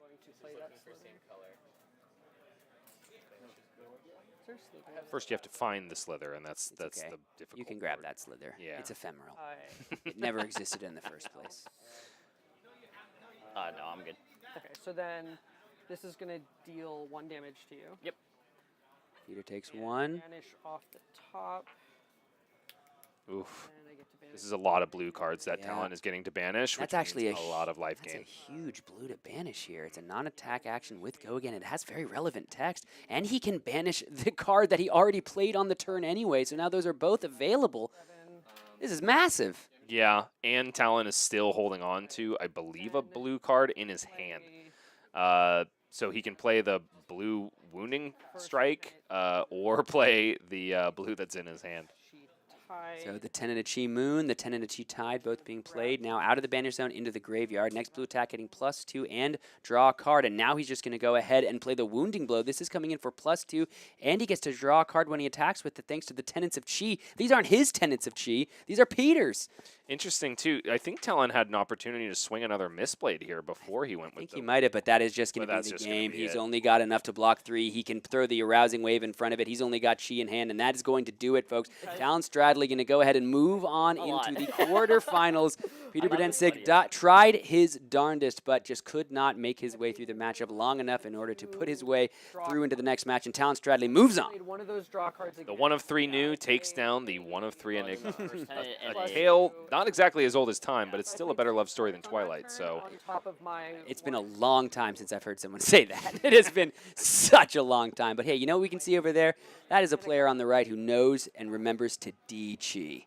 I know our founding fathers in New Zealand are happy. I know they're smiling down on us here at Arcane Games and Events. Seeing these players D-Chi, come on, what more could you want? Praise be indeed to the D-Chi, Praise Sam. be to the D-Chi. And I think that might just, do it from us here. We might just well sign off. The players of D-Chi, that's good enough, right? No, I'm just kidding. Yeah, no, we're good, right, Justin? We got That's a wrap? we got Right. more games. That's It's great. we got the quarterfinals and we got the finals, and we got Talon moving on. Our featured drafter. Our featured drafters are doing very well today. Yeah, we certainly know how to pick them I guess, here yeah. at Arcane Games and Events. I was kind of, sometimes you feature a drafter and you feel like you give him the coverage curse, but no one we've featured so far has lost a game. We're gonna see if that continues as we go ahead and check in with our other games in the top 8. Moving on to a quick 5-minute break before we come back for the rest of the games here in the top 4 now. So don't go anywhere. We've got the final 2 games here of our June Open coming up in just a sec.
Welcome back, everybody. It is time for the semifinals here of the June AGE Open because our top 8, well, it looks like this. We had our 8 esteemed, illustrious top 8 competitors battle it out for the spot in the all-important top 4. And now it's come down to this. We have Mark Lewis on Enigma versus Talon Stradley on New. That is going to be our feature match. And Chris Iaali, the man himself, he's exhausted. He's been working nights recently, and my man is here barely alive, but he's going to be taking on his teammate, Zach the Wall Wallach, in our other matchup. So one of those players will be taking on the winner of our feature match. How you feeling, Michael? It's looking like a couple news and a couple enigmas to me. Yeah, that's exciting. It looks to me like the sort of favorite of the day, Zen, is out, that's exciting. I love New personally. Seeing Enigma versus New in both slots should be some good games. And also, I mean, it was a 3-3-2 split with Zen as the 2 of, and they both fell. One to Chris Iaali on New and one to Zachary Wallach on Enigma. Alan Hong and Andrew Rudin, as our Zen players, both were not able to make their way into our quarterfinals, and this is the quarterfinals which we are going to be able to bring to you all. It's going to be Talon Stradley on New, our featured drafter of this top 8 pod, versus Mark Lewis on Enigma. Mark, this is his first top 8 of an AGE Open. He's been playing, I think, just for a year-ish. I remember his first AGEs last year, like truly some of his first times ever playing, and he's just been grinding. He has just been here so many times, playing all of these Opens, and it's just so amazing to see someone who's really kind of come up through this hometown circuit, start to put up some results, and start to really kind of see the fruits of that labor, of that practice. So it's major shout-outs to Mark. So happy for him. And this is a huge deal. I mean, there were 48 people that showed up. 48 players draft. at so this being in the top 8 is very difficult to do. Yeah, it's really epic, and I'm really excited to see this Enigma deck in action. We saw Talon, you know, he has a couple pick-to-pieces. He has a red pick-to-pieces, he has a yellow pick-to-pieces, he has 2 red hisses, he has a red venomous bite. The question is how much ward is Mark Lewis going to be able to put down on the board? Because let me tell you, Peter did not have a lot of ward in that deck. No, he did not. Yeah, I know the Enigma players sometimes too play around that, pick up those juicy 3-for-7s. Not sure if Mark has a deck filled with those or if he's got a lot of the ward. Relatively interesting and impactful, illusionist majestic. I don't want to spoil. I've heard of some impactful yes, yes. I don't want to spoil it, but if it does come up, it will be exciting to say the least. I see. It will be very exciting. It will be a reunion. It'll be an exciting reunion for us all. So let's go ahead and watch these players here as they finish up the shuffling. The decks are being presented, and the semifinals of the Arcane Games and Events Open Series, your June edition. Partha Mistveil Limited, 48 players are all the way down to 4. Your 7th seat and your 5th seat. This was not necessarily their seeds coming out of Swiss. This is just the seats that they had in the draft pod up there in the middle of the screen. You don't want to put a mic on a military veteran, I'm telling you right now. Well, Mark doesn't want us to mic him up. Take his word. When a man tells you no, he means no. Well, we thank Mark for both his candor and his service here as he prepares for this game of the semifinals here at the AGE Open. What a legendary line. That was funny. Shuffling out, getting ready. That was funny, man. Alrighty, looks like the players are shuffled, the players are ready. It's time to dive into the action as the Mystic Illusionist tries to ward off the daggers of the Mystic Assassin. It's Talon Stradley on New, Mark Lewis on Enigma. It's time to get into the game. As the players are drawn up, good to go. Let's game. I missed who took the die roll there. Oh yeah, no idea. We're about to find out. We're gonna find out by whoever plays a card first.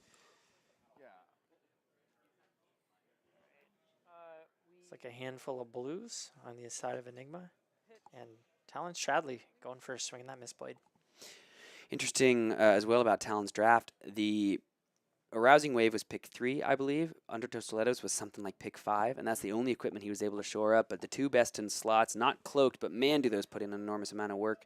And Mark's just going to take the 1 here. He's saying, I maybe have some things I want to deploy. Let's see if we can cheese Talon out of his action points here and become able to play down some ward pieces. Talon sometimes sits so stilly that I think the camera glitches out. Like I'll point it out a couple later if it happens, but sometimes he's just so deep in thought. I'm like, oh, the camera died, but he is literally just thinking. This is going to be Mind's Desire, pumped up by the Beckoning Mist Blade. So this one's coming in for 2. That's going to buy the 3 block out of Mark here. which is fine, but yeah. I'm just vocalizing it so I don't forget. Okay. Great, so that's fully blocked. I don't have any reactions, anything else from you? No. We'll pay 1. Pay 1 here. Looks Yeah, like this is going to that'll be. banish. You're going to gain a life. Yeah, on the chain link resolution. Yep, that's going to banish and gain life as that's a non-attack action there in the Essence of Ancestry Soul. And then now it's time for a Rising Tide, utilizing that 1 floating. Yep, already played a blue, so it's going to get that +2. Really strong turn 1. Coming in for Talon. 5. Does Mark want to take some more damage to try to represent a ward piece for later? Does he even have one in the hand? Is the question. Staring down an attack for 5. He's probably happy to block out and just draw up if I... Wow. The answer is no. The takes answer is it. Mark on turn So 0 is going down to 14 He wants here. to build that board up, having an instant here that he's going to play in response, knowing there's no more go again. Goes Yeah. for the waxing. The Waxing Spectre Spectre. blue.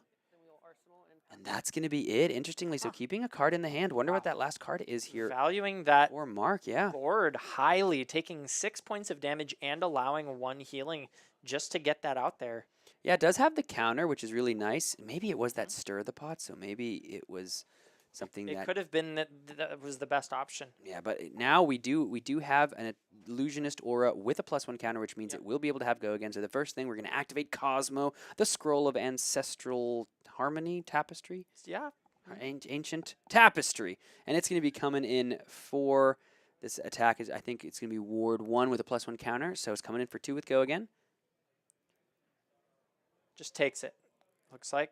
And now the Waning Vengeance is going to come in and join the fray, followed by a Stir the Pot. So we're going to transcend, shuffle the deck.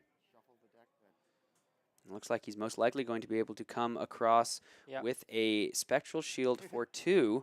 And it looks like he may be doing this in response so that he can layer the Enigma ability and get that extra Spectral Shield out of the Waning Vengeance. Because it requires a blue to be pitched, and he's only pitched a yellow so far, that would be my guess. See if he thought that far ahead.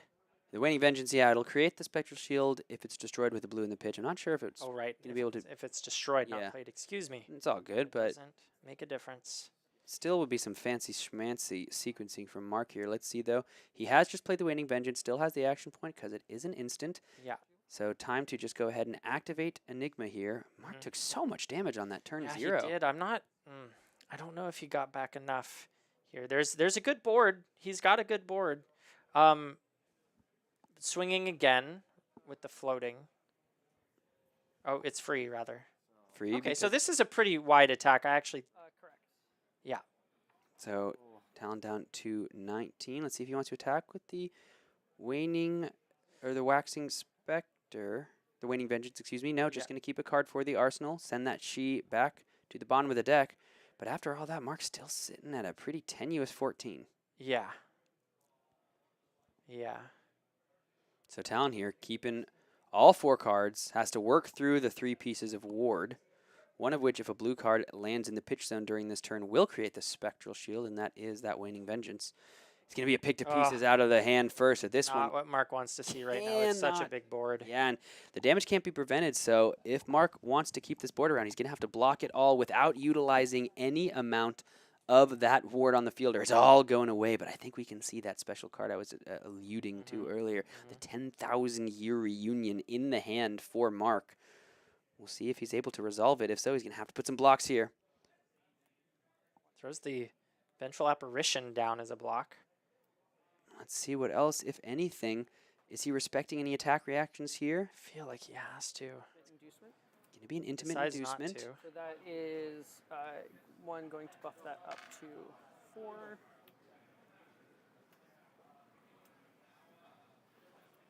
So now this attack reaction bumps up the attack by 1, and then of course pick to pieces.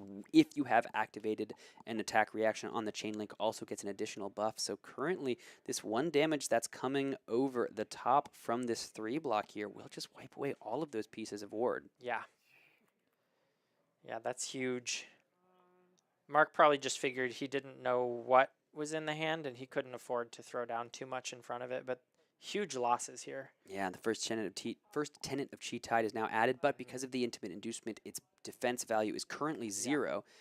Any reactions from Mark? So the 1 damage is going to come across and blow up all the pieces of ward. Pick to pieces, looking like the silver bullet it was promised to us when we looked at this set the first time. Timing on that was impeccable. But currently no go again, so that's just the end of the turn for Talon. He's happy enough. He's not going to blow the stilettos. He's got a life lead, and he's wiped the board, so he's just content to let Mark Lewis rebuild. It's going to be a Spectral Manifestations. Yep. And I think he's... now this is going to be coming in for 4 with go again. Yeah. What does 10,000 Year Reunion say, right? You can remove 3 +1 counters rather than pay this card's resource cost. Yeah. So those 3 counters are going to be removed from the Spectral Shield, and 10,000 Year Reunion has now hit the board, folks. So Ward 10 on the field. If Mark is able to keep that around for even just 1 turn, he's going to be able to spend 1 resource and attack for 10. Yeah, Talon with 4 cards to work with here. He's going to need to get through Ward 10 and a Spectral Shield. So that first dagger, Mark just going to eat it. He's going to let the Spectral Shield eat up the first Beckoning Mistblade here. 1 point of damage. The game plan for Mark Lewis here, you've worked hard to get this 10,000 Year Reunion off the back of the Spectral Manifestations, but now you have to protect it. The Undertow Stilettos threatens to continue the chain from this point forward, and of course, any further attack reaction could go a long way from here. He's got good blocking cards in his hand. Going to block at least the 3 to begin. Uh-huh. Let's see, Talon's almost got a little smile on his face as he stares down. We'll pay 1 to. Ah, Just that's gonna a put big reaction. It's going to be a red hiss. At 6. Coming in for 6. Currently no go again. What is Now this? let's see what Mark has up Pitching? his sleeve. He's got a D-react. It's going to be a wash away. So this should be blocking for a total of 3 now, because he has not played another blue card, but he is just blocking for 6. We're going to give it go again. So now, Yeah. giving it go again here. So he has 1 more card to work with. The question is, what is this final attack going to be from Talon?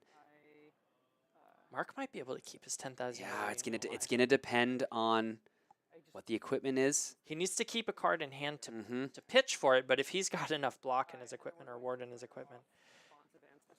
Red This is gonna be Bonds of Ancestry. Bonds of, I believe this is called? Bonds Agony. of Attraction. Bonds of Attraction. Attraction. Bonds of Agony is the Majestic. Oh, gosh. But this one's all good. It's coming in for 3. This one looks to banish from the graveyard, banish He from the top looks of like deck. he's in agony. He That's is the in agony. problem. He is certainly I look in at agony. the art, I'm like, there's no could way not, there's attraction I going could on. not blame you. It's like freaking Buzzbolt or whatever those Arya cards are that Throwing aren't me off. lightning.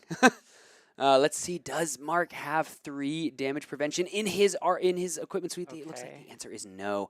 We are going to just have to go ahead and spend the 1 floating, put a +1 counter on the 10,000 reunion from the Uphold Tradition to get the total of 3, just a 2 block in the Ward 1. Looks as though he's keeping his graveyard on the bottom and his banish up top to make it a little easier on Talon, but So he keeps it around. keeps it around. But Ooh, this is the dicey. yeah, keeps it around, but isn't able to attack with it. Talon still has 1 more objective, and that is get that frickin' reunion off Yeah. the board. I'm Let's see what he's able to do. expecting some Mistblades and some tricky stuff coming in, just peeling the cards out of Mark Lewis's hand. Let's see if he has another one of those prevention effects in the equipment slot. That would be rather large here. But man, if Mark can keep this around, that's probably just it. Well, I mean, one big attack would be huge. The question is, if he can get 2 attacks out of it, that's when it's probably GG's. But before we get there, Talon's going to see if he can have anything to say about it. Bonds 2 of cards left in Memory. hand. Bonds of Memory here, coming in for 3, but of course, lots of potential. It looks like there's a Venomous Bite in the hand as well. Let's see if he places another card in front of this. No, the answer is no for now. This is a Venomous Bite.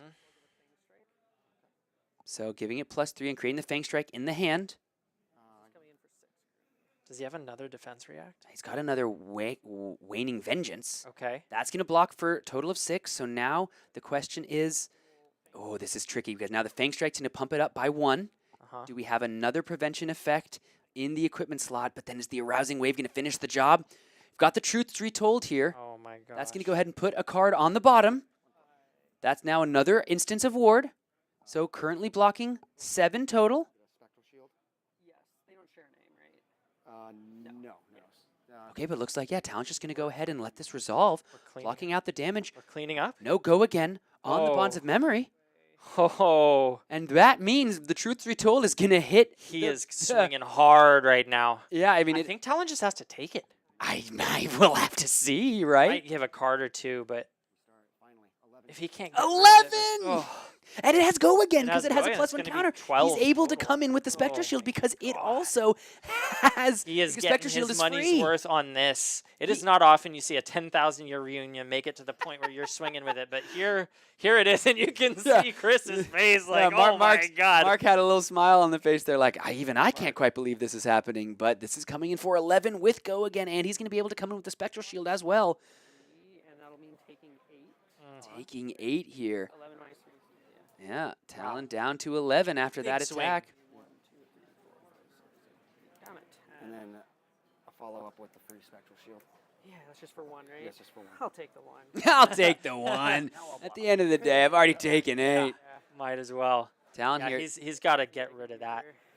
So the question is, what is the chest piece there? Is it the heirloom of the rabbit hide, or is it another one of those prevention effects? Looks like we do have another instant speed as well as an homage to ancestors. It's just going to be another Mistblade here. We do have the Spectral Shield that can clean this up quite nicely thanks to the Waning Let's have a Vengeance cheek pass card. away. Oh, how exciting to get to see that 10,000-year reunion come across for incredible. 11 with go again. Mark here. Now, this is when these Mistblades can really start to put in work because Ward 10 doesn't matter if it's trying to prevent 1 damage. It will still go ahead and blow up as it tries to prevent the 1. So it looks like we're just going to go ahead and let the Spectral Shield shore up the first Mistblade. Then we will, from Arsenal, fire off Impulsive Desire. This is coming in for 3, looking for reactions and instants. All right, firing it off from the Arsenal indeed. Looks like we have another hiss in the hand if I can read the just top of that card correctly. So how much damage prevention does Mark Lewis have available to him? This Impulsive Desire is coming in for 3. If he can shore up 6 total, he's going to be able to attack again with that 10,000-year reunion. That will Oh. surely spell. Well, because no, Talon's going to be able to create a Slither here. So that's going to demand that's another 3 very, block. very helpful. Yeah. So this is now plus 3. Yeah. Getting over and doesn't have to play the Slither yet because at the moment, Mark Lewis is representing taking 3 damage, and so the 10,000-year reunion would fall away to the ward. And the question is, no blocks yet. The Slither, giving it go again. So now he's going ahead and giving it go again. So now Mark has another chance to react, but I don't think it is a... Yeah. Yeah. He gets it. And unfortunately, no red Waning Vengeance there. So Right. the So he 10,000 only got 14 value out of that ward. Mind's Desire is That's coming in true. for 3, Impulsive. Now the Mind's Desire comes in for 3. It's looking for Oh, shoot. This is looking for, I believe, non-attack Non-attacks, actions. Yeah, coming in for 3. We do see the homage to ancestors. I think a fact-finding mission and a Waning Vengeance in the hand there for Mark. Yeah, no blocks. He's going to go ahead and take 3 down to 10. and banish off the top. You got it. Yep. One. Gain a life up to 10. And Talon's going to gain a life because it is a non-attack action in that it up. Vengeful Apparition. So that means Talon's going to use next card with turn with just a 4-card hand, no arsenal set up. And let's see, it looks like Mark is going to be able to come in with the fact-finding mission here. There's just going to be a 2-card 6 and setting up the homage to ancestors in the arsenal. Makes sense. Just coming in for 6 there. Just 6 honest damage.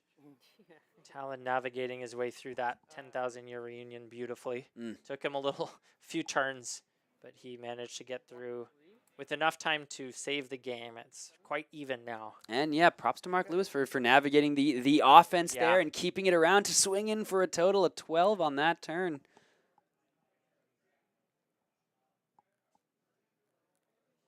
All this technology. No, I know.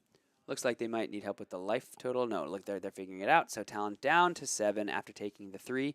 No cards in the arsenal or in the... I have 12 left. Okay, sweet. Yourself? I have 14 and 1 in hand right now. Yeah. 1 in thing. They're counting the deck sizes, of course, because that is where this game could be led to, depending on exactly, the texture of these next couple of turns. No cards in the arsenal and no cloaked equipment, so the fact-finding mission, just honest goodness here. Pitch. Beckoning Mistblade. Beckoning Mistblade going to be coming in 4-1 with the go again, threatening to give a blue attack +1 and go again as well.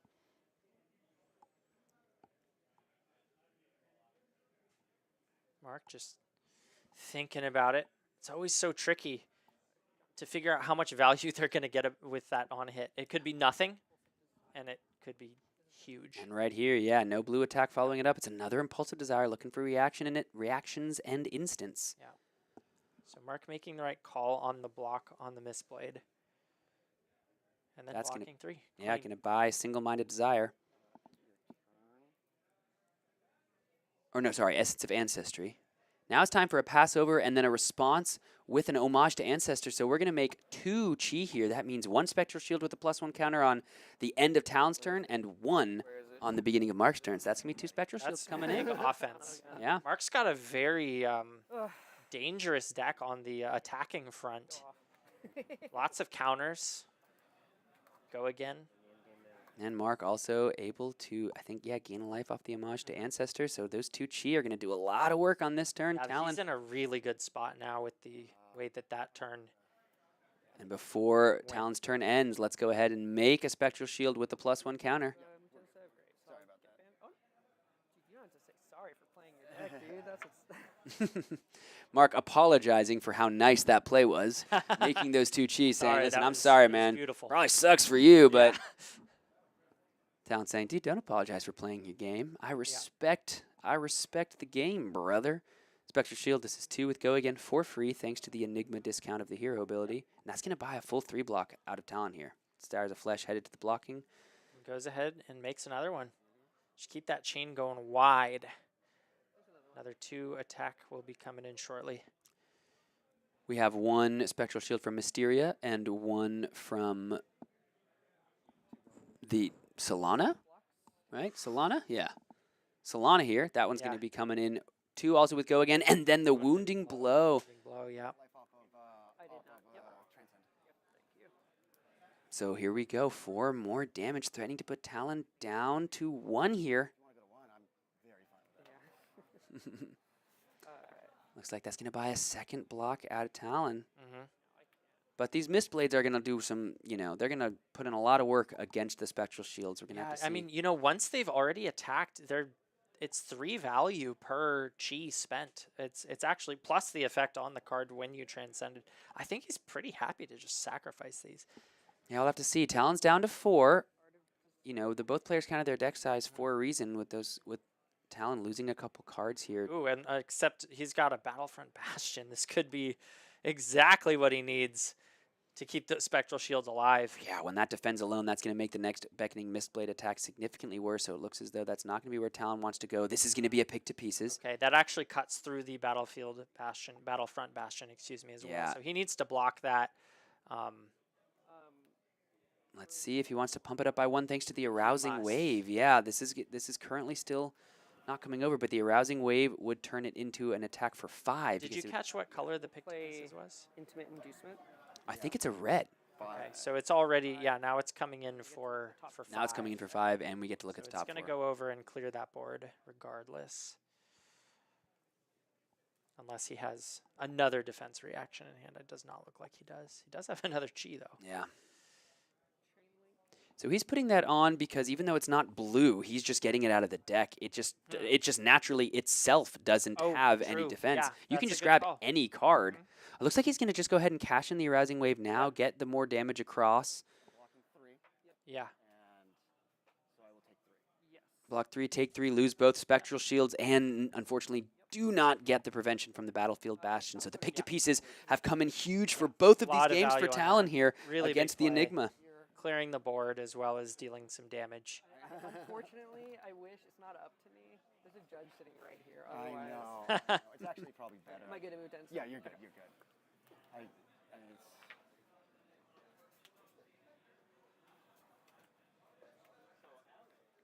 Pitching the Chi into a Spectral Manifestation. So now here's 4. This is something Talon has to give another Threatening card to. lethal. And the moment that you start stripping cards with these auras, it can spiral out of control. Yeah, I wonder how many cards are left for Mark here. Both decks are looking rather thin. If he can keep this Spectral Shield around, it's just going to go ahead and be able to attack for 4 for free every single turn. Does he have enough cards to get him there? Ooh. Here's just a big Blanche, an attack for 7. Does Mark Lewis have a way to cover this up? Sure, he wants to. If he can use all of his cards, you know what? He actually does have the stilettos. No, but if No, he used it, he could come in with a dagger. Yeah, I'll he just say could. that. He could That would be a stilettos with a blue into the dagger to try to clear the spectral shield here. So that's something Mark has to be thinking of. Yeah. Nice, tight back and forth game. Both of these top 8 Absolutely. games have been fun to watch. 7 damage, threatening to turn off the color strips. Chris Iaali in the background there, just barely holding on to life. Just desperately trying to stay with us. Looks like he's losing the fight. Yeah. Just fighting his demons, and my boy is losing. All right, wait, let's get back to the game because it looks as though we're putting a waxing specter on the board to try to cover it up. 3 Yeah. blocks, and it's good. Yeah, that's going to be a lot of ward and a lot of blocks, which He's means getting here's so much value out of this. Free 4 damage. yeah, this is what Mark can do now. If he has enough cards in the deck, he can just protect the spectral shield, and here's 4 for free. Talon has to give another card. Yeah. But if there's one thing we also saw from Talon's draft, he has a bevy of 3 blocks. Just so many of these 0 for 3 stealth attacks. Got a few more turns where he can only give 1 card, but soon he'll have to start giving 2 if he can't get rid of the spectral shield soon. Yeah, so that's another Desires of Flesh headed to the block. So now 4 cards total with the arsenal available to work with. First, it's going to be, I'm sure, the Beckoning Mistblade. Threaten the Spectral Shield immediately. And it looks like Mark's just going to go ahead and create a Spectral Shield with the Enigma ability here. Turn that no block in the hand into at least a block 1. Yeah. At this point, he's identified the game plan. No, we're just going to go ahead and pitch into the Waning Vengeance Yeah. because this is going to not only block the 1, but create a Spectral Shield. Yeah, that's the an back end. efficient use of that card. Kind of like a, 1-costed Battlefront Bastion. So it does still have some floating in case that becomes relevant. Inducement to beckoning again. So Beckoning's gonna go Oh, off. sorry. This is gonna die. Yep. Spectral shield. Sure.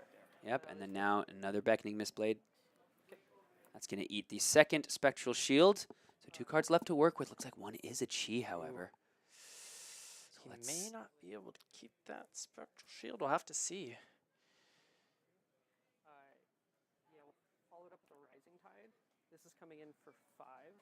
This is coming in for 5, okay. 5. Yeah, he's If not he going to be able has to a keep this Chi in his around. arsenal, this could No go again. be a bit of a blowout. Chi in the arsenal? Yeah, if he can transcend and Oh, bump gotcha. that up. Yeah, we'll go ahead and crack. It's coming in for 6. Undertow. He's going to crack the Undertow here, get a Slither. So it looks like it is an attack Um, or something in the arsenal he wants to use. and then anything else in this chain link before I move on? Nope. And then from Arsenal, Wow. this guy coming in for 3. You got it. Okay, so yeah, he's going to go ahead and have to lose the Spectral Shield here. No blocks. Mark Lewis down to 5, losing another card off the top of the deck. It is an instant. Ooh, so Talon's going to gain a life It's here. huge at this point in the game. Because instead of this Spectral Shield with the +1 counter coming in and threatening lethal, now it's just going to threaten to put Talon down to 1. This was not banished. No, because it was blocking. It didn't have stealth. So this is going underneath. This is being pitched. I'm drawing up for my turn. That's going to be played. And now the Chi in the hand there, the last Yep. thing for Mark, is going to come in. And once again, now this doesn't threaten lethal, but Talon is still going to respect it, put a 3 block in front of it. Oh, no, I don't. That's a full block. Okay. That's right. I reset. Yep, just 2. Blocks it out. Looks like, are those the last 4 cards that Mark Lewis has access Wow. to? Yes, indeed. This is what I've been trying to pay attention to. Does he have enough cards to allow the game plan to actuate and stay alive to protect the Spectral Shields? Couple Chi left in the hand here for Mark. Oh my gosh, there's a lot of Chi there, but not a lot of blocking cards. Desire Mind. This is coming in for 1. That's just going to go ahead. And, oh, look at that. So he's going Yep. to go ahead and just play that Waning Vengeance out, trying to block out the 1. Now Talon here is going to preserve Tradition, put a card from his graveyard on the bottom of the deck, and Transcend. Yeah. Going to put a Pick to Pieces for his next Makes hand. sense. So he has 2 cards in deck right now is what it Yep. looks like. So they are both down to the wire, but this Transcend could do a lot of work. So he's going to activate New. He's going to, He has a ton of instants in his yeah, banish right now. yeah, probably a whole lot of ward that can be deployed. Let's see. What is accessible to Talon? We're still in reactions, I believe, so that Intimate Inducement might threaten to come over and really change the dynamics of this turn. Talon next turn is going to have available, or I don't remember what the card on top is, but it's going to be, I think, 2 cards, the pick to pieces, and that Chi. Mark just praying that he doesn't have a lot of good blues to be used against him right now. It comes in with a +1 count. Yeah. So just Ward 1 on that as far as Talon's concerned. But Ward 1 is pretty useful when you're at 3 life and no cards left in deck. So interestingly, Mark is going to have a fair amount of... Wow, was that it for Talon's turn? Yeah, he had no action point. And it looks like it was actually just that one winning vengeance. Oh my gosh. That was available. So this is going to be 2. I actually don't know how this is going to go. So this is going to be 2 with go again, into 2 with go again, into 1. That's going to be the turn here, right? That's a lot of damage. That's a lot of damage. There's 1 Chi in hand, but is the pick to pieces plus the attack reaction that's in the arsenal, is that going to do it? But I'm curious because Talon's also running out of cards rather quickly. And that's taking a 3 block out. We're making another 2 damage Spectral Shield. It's going to come in for 2 with the go again. That's going to... The ward eats it. Ward 1. Talon's going to go to 1. And then the Spectral Shield. Talon's going to go to 1. So the 1 life gained just a couple turns ago. A whole card. All right. Let's see if the pick to pieces is enough here. And my turn. Yep. Now the quest... Yeah, okay, I'm actually so fascinated because Mark has a bunch of Chi, right? So he's going to be able to continue to make Spectral Shields. But the question is, if the pick to pieces doesn't kill goes Mark up to 5, does his reaction give +1? It does give +1. So yeah, this I should just think be the that'll game. it. Yeah, this should just be the game. Oh my god, exact lethal. With the preserved tradition, because this is the red pick to pieces. As long as he kept that attack reaction, which I believe he did. He kept it in the hand as well. Yeah. It's coming in for 3. Yeah. Any blocks? Nope. Intimate Inducement. You got the game.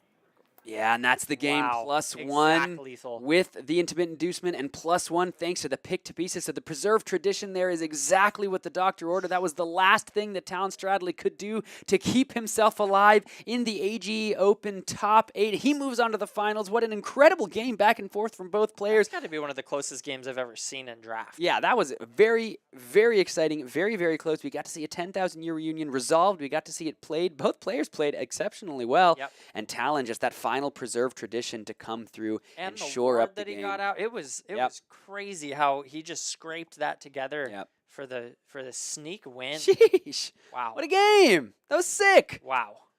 Well, just like that, 48 players here at the AGE Open Mistvale Limited Extravaganza, and it's all coming down to 2. We're going to take a quick 5-minute break because I don't even know right now who our other finalist is. So we're going to find out just momentarily who between Chris Iaali and Zach Wallach went ahead and is moving on into the finals to face down our featured drafter, Talon Stradley. No one we've shown drafting has lost a game yet in the pod that we've shown them. So Seems like we're pretty good at this. We're doing something right, I guess. Happy for Talon moving on. Congrats, of course, to Mark. Congrats to all of our top 8 competitors, even those who have fallen. But we're going to go ahead and take a quick break before we move on to the finals. We're going to see Talon take on his mystery competitor. Don't go anywhere. It all comes down to this.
Welcome back, folks, to the AGE June Open, where we have our final match for you.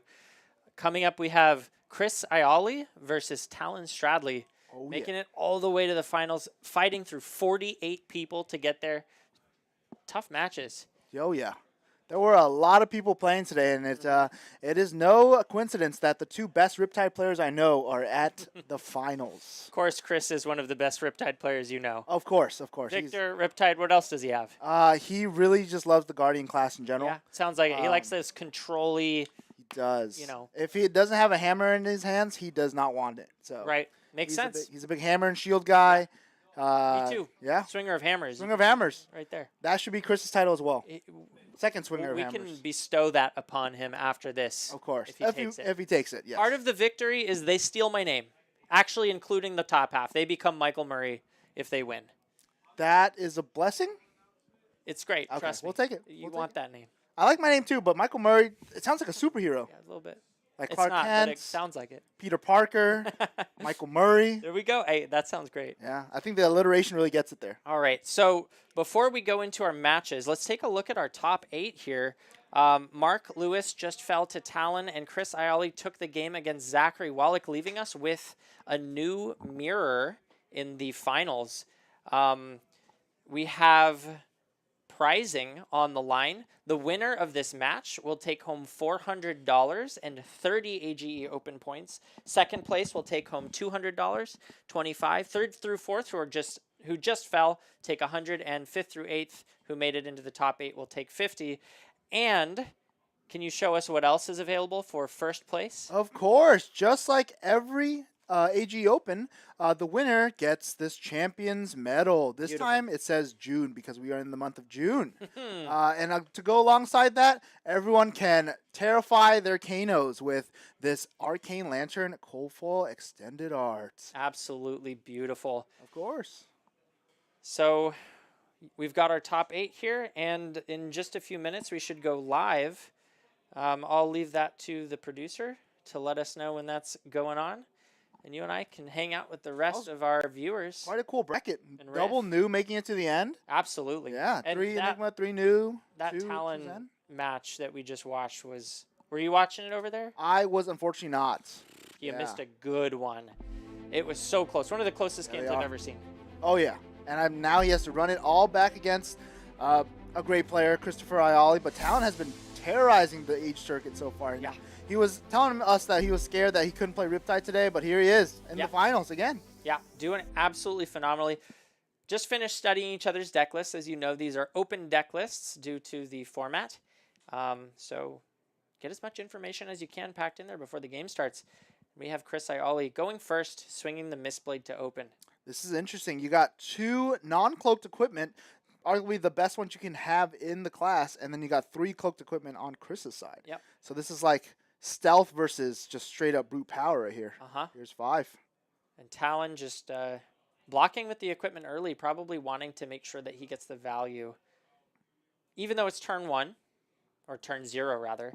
Yeah, it's interesting. It's nice to have it available right away. I see a lot of people block with the hands first just because the Fang Strike sometimes is more relevant than the Go Again one. But it seems maybe he blocked with that one since he thinks that he can use the Go Again or the Slither sooner than he can use the Fang Strike Yep, +1. that makes sense. Now, Talon swinging with his own Mistblade. Turn 1. See what Chris has. Yeah, if it hits, gives Go Again and +1 to the next blue attack. Chris just swinging out there with the dag on his first turn.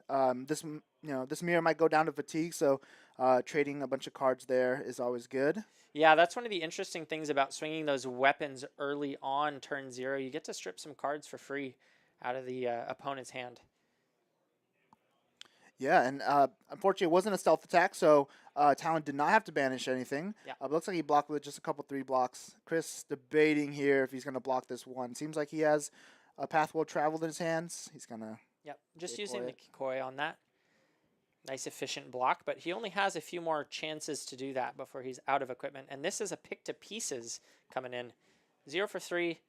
Now it is a lot more than A 3 lot coming more. in for, I believe that's 7. And there's the Slither. And go again. Yep, if that's a red, then yes, it is 7. There we go. Chris confirms it. Coming in for 7. No on hit though. Just Yep, no no just relevant extra on hit damage. here. Not into the new Ooh, and he's matchup. ending with another red attack. Yep. This is a great start from Talon. Hot out of the gate. Yes, and I believe this is the one that looks for reactions, Impulsive Desire, on the screen here. Yeah, I mean, that's that already goes to show the downside of having to go first and swinging out there to play towards fatigue. Talon getting to filter his hand now.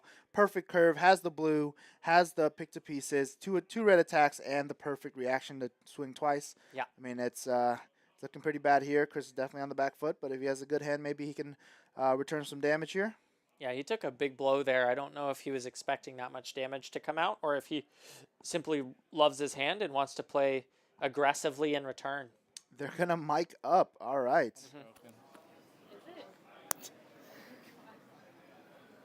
Words of wisdom, Chris? Both these players usually mic'd up. Pitch to Me podcast, Talon out there talking about Riptide all the time, and Chris streaming team just constantly. That's not an unusual pace for them. All right. That's brief second of forgetting about this oncoming attack. Now Chris has to back into the chamber. Yeah. Still 3, Chris. Putting on the mic does not make you safe from this 3 damage, potentially giving him 1 more life. He's really thinking hard about this one. It's a lot of damage to go down to 10 life this early on, but he just decides to take it, thinks that it's more valuable. Ooh, and he gets the instant, 21. which will heal him. Bad. Couldn't think of a better turn there to go on the tempo. Getting perfect damage out using all 4 cards, all reds. The pitch card was blue. That's how you draw it up. Yeah, and Chris thinks that he can return something as powerful, if not more, deciding to keep all of his cards to return this powerful attack. All right. Tidal Surge. Tidal Surge. No blue played yet, but we can expect something. Do have the Path Will Travel in hand, so he can transcend here because he's played the Tidal Surge. Not a bad clapback. Blocking 3, all right. Chris not playing any stealth attacks so far, so none of these are being banished yet. And he decides to go for the Intimate Inducement rather than the go again first. See what he can pull, gain some information. All right.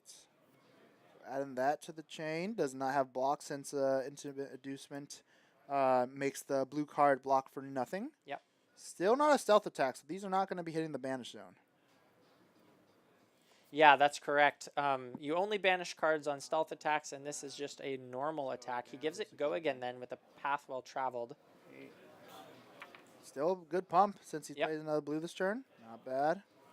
And it's going to be interesting to see what he uses with the Chi now. He could activate New to try to banish something, but I think a more efficient line would probably be swinging Dagger into maybe another attack, extend the chain a little bit. Going to have to do that if he thinks... If he has any chance of coming back, Talon at 21 takes a bunch of damage there.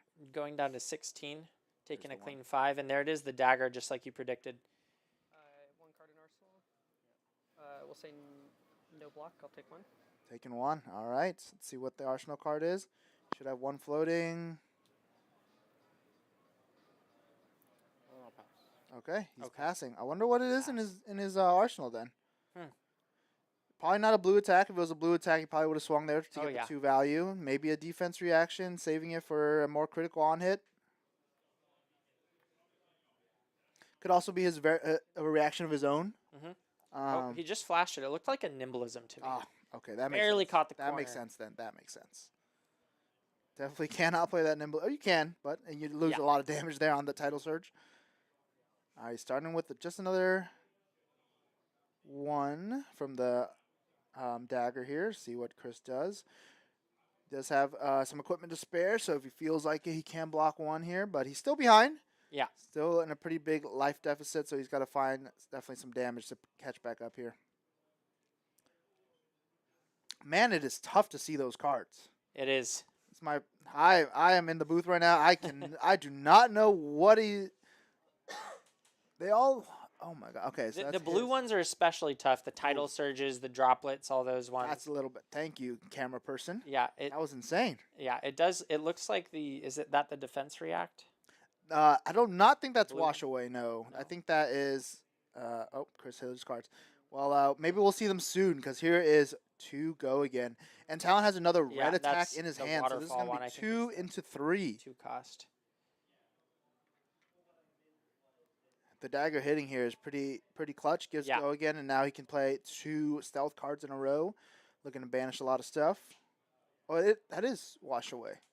Wait, No, that's it's spillover. It's spillover, exactly. Spillover, The 2 yeah. for 4, I think. Yeah. Yes, the 2 for 4 gets a little bit more. Chris looks like he drafted a lot more of these blue mystic attacks, which is probably, I don't know if you want to see this in the mirror, but Talon just throwing stealth after stealth. Not really. I don't know if this game's going to get too fatigued. Looks like people are trading blows pretty hard here, so 2 and a 3. What? Yeah, I imagine Chris really doesn't want to let Talon draw a card. It's not guaranteed if he hits and banishes a non-blue card, but there's a lot of blues in the deck, so Chris really thinking about this. Yeah, and this is tough too because he has 1 floating. So Chris probably he wants thinking to about block a hiss with or a blue. Oh, and he does. Okay. So that will. Oh, but it's a reaction, so Yeah, that won't not an get action card. banished due to stealth. Here's So another 3. no drawing. Yeah, unfortunate because Chris, obviously thinking about whether or not that's a reaction or not. But here's another 3, so it back into the think tank he goes. See if he takes this 3. He's already so behind. Talon Yeah. going at 21 from that previous combat chain. Yeah, really tough spot for Chris. He's going to have to think long and hard about how to claw his way out of this. Move 10 step. 3 to 3. So he decides to preserve the life total Blue here. spillover should be banished, or that card second tenant. There's the nimblism. Looks like he's going to be arsenaling spillover. Just coming in for 5, looking for attack action cards with the Desires of Flesh. Yeah, this could be clutch. Could get him some health. Talon looks like he has a fact-finding mission. Or is that Blanche? That is Red Blanche. Desires of Flesh, Red That seems Blanche. pretty good, too. That's a very good card. And a Red Hiss as well. Mm-hmm. Yeah, Oh, actually blue. probably incentivized to block. Maybe just block 6. Just swing back with Blanche. That's pretty good. Yeah. Yeah, very efficient. Just keep the life totals very spread. Don't want to let him banish too much, though. Right. If he doesn't have non-attacks or reactions to block with here, he may be thinking it's not worth it to give him the healing.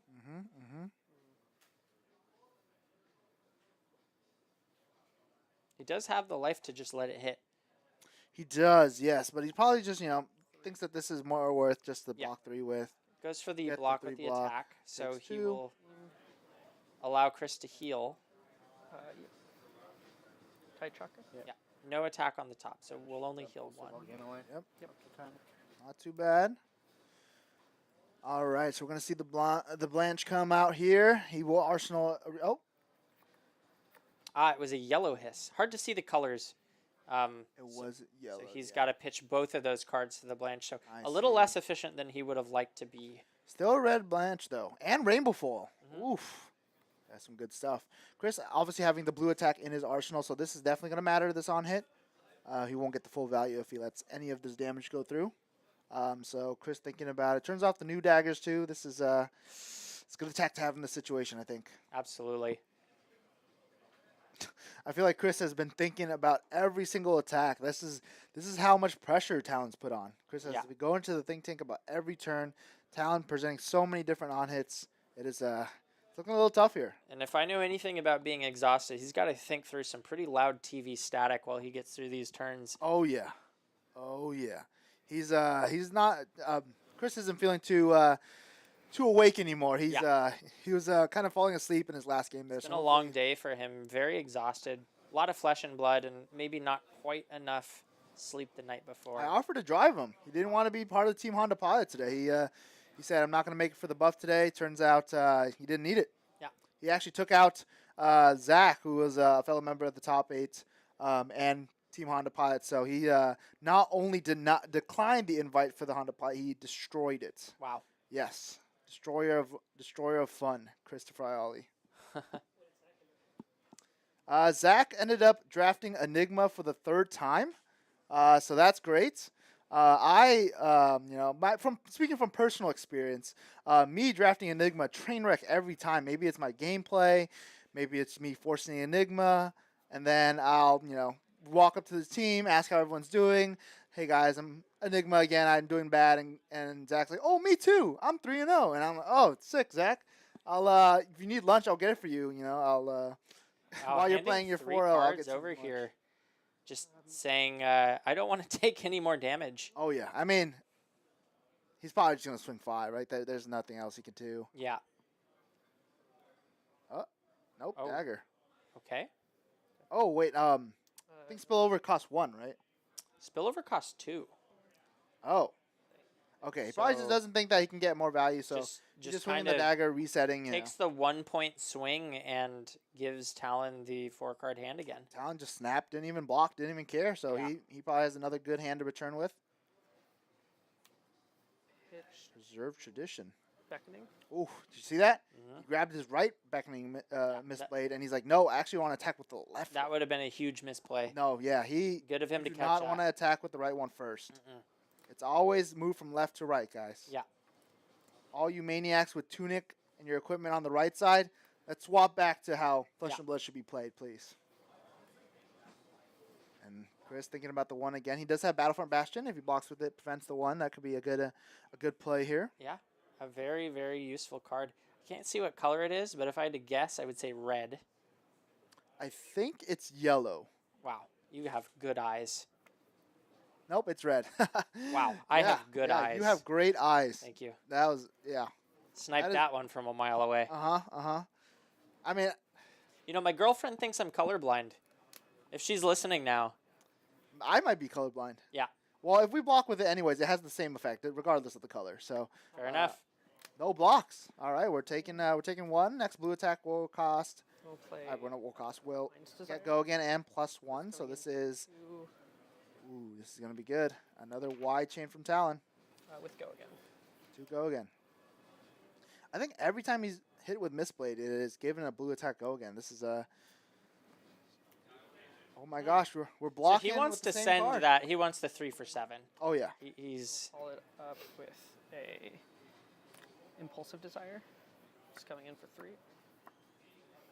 Yeah, Talon rinse and repeating these chain links right here, Yeah. these combat chains. He's Mistblade, giving the blue attack go again. Pay 1 to Venomous Bite. wow. Okay, so he's gonna take a big chunk here. Oh yeah. And playing that, bumping that up to 7. Ouch. Going down to 2. 2 is tough, and he's gonna banish here and maybe heal some too. So Talon doing well for himself. Let's see what it let's see what it banishes. Okay, they don't banish off the Yeah. top. A little bit of a misplay there. All right, so Talon says, "Screw it, I don't need health. I don't care about it. I'm just happy that you took 7, and I'm gonna move on." Uh-huh.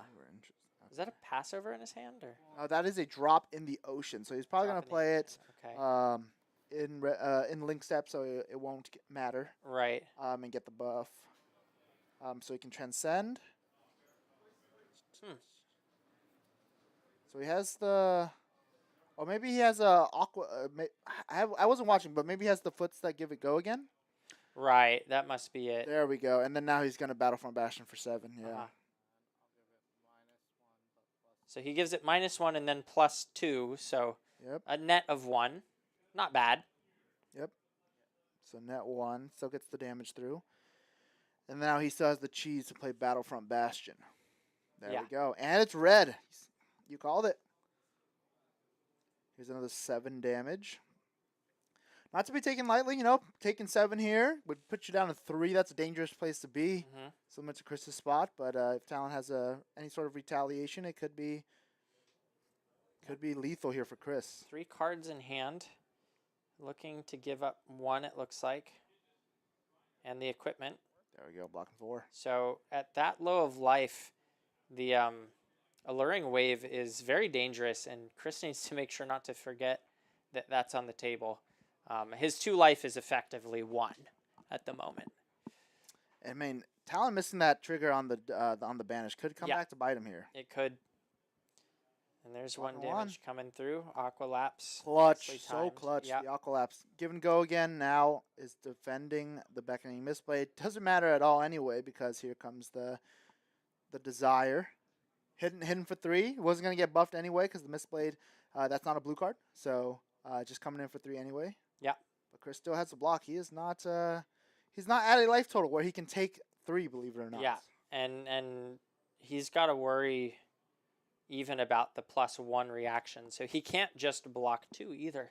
He's Looks gotta like he commit the full 3. has. Looks like he has 2 of the mystic attacks, which block for 2, and then he has an attack action card that blocks for 3, so that could cleanly block it there. I've seen a couple news crack the equipment in this spot just to utilize the resource and arsenal the Fang Strike. What do you think the likelihood that Talon decides to do that here? Pretty. I mean, it is.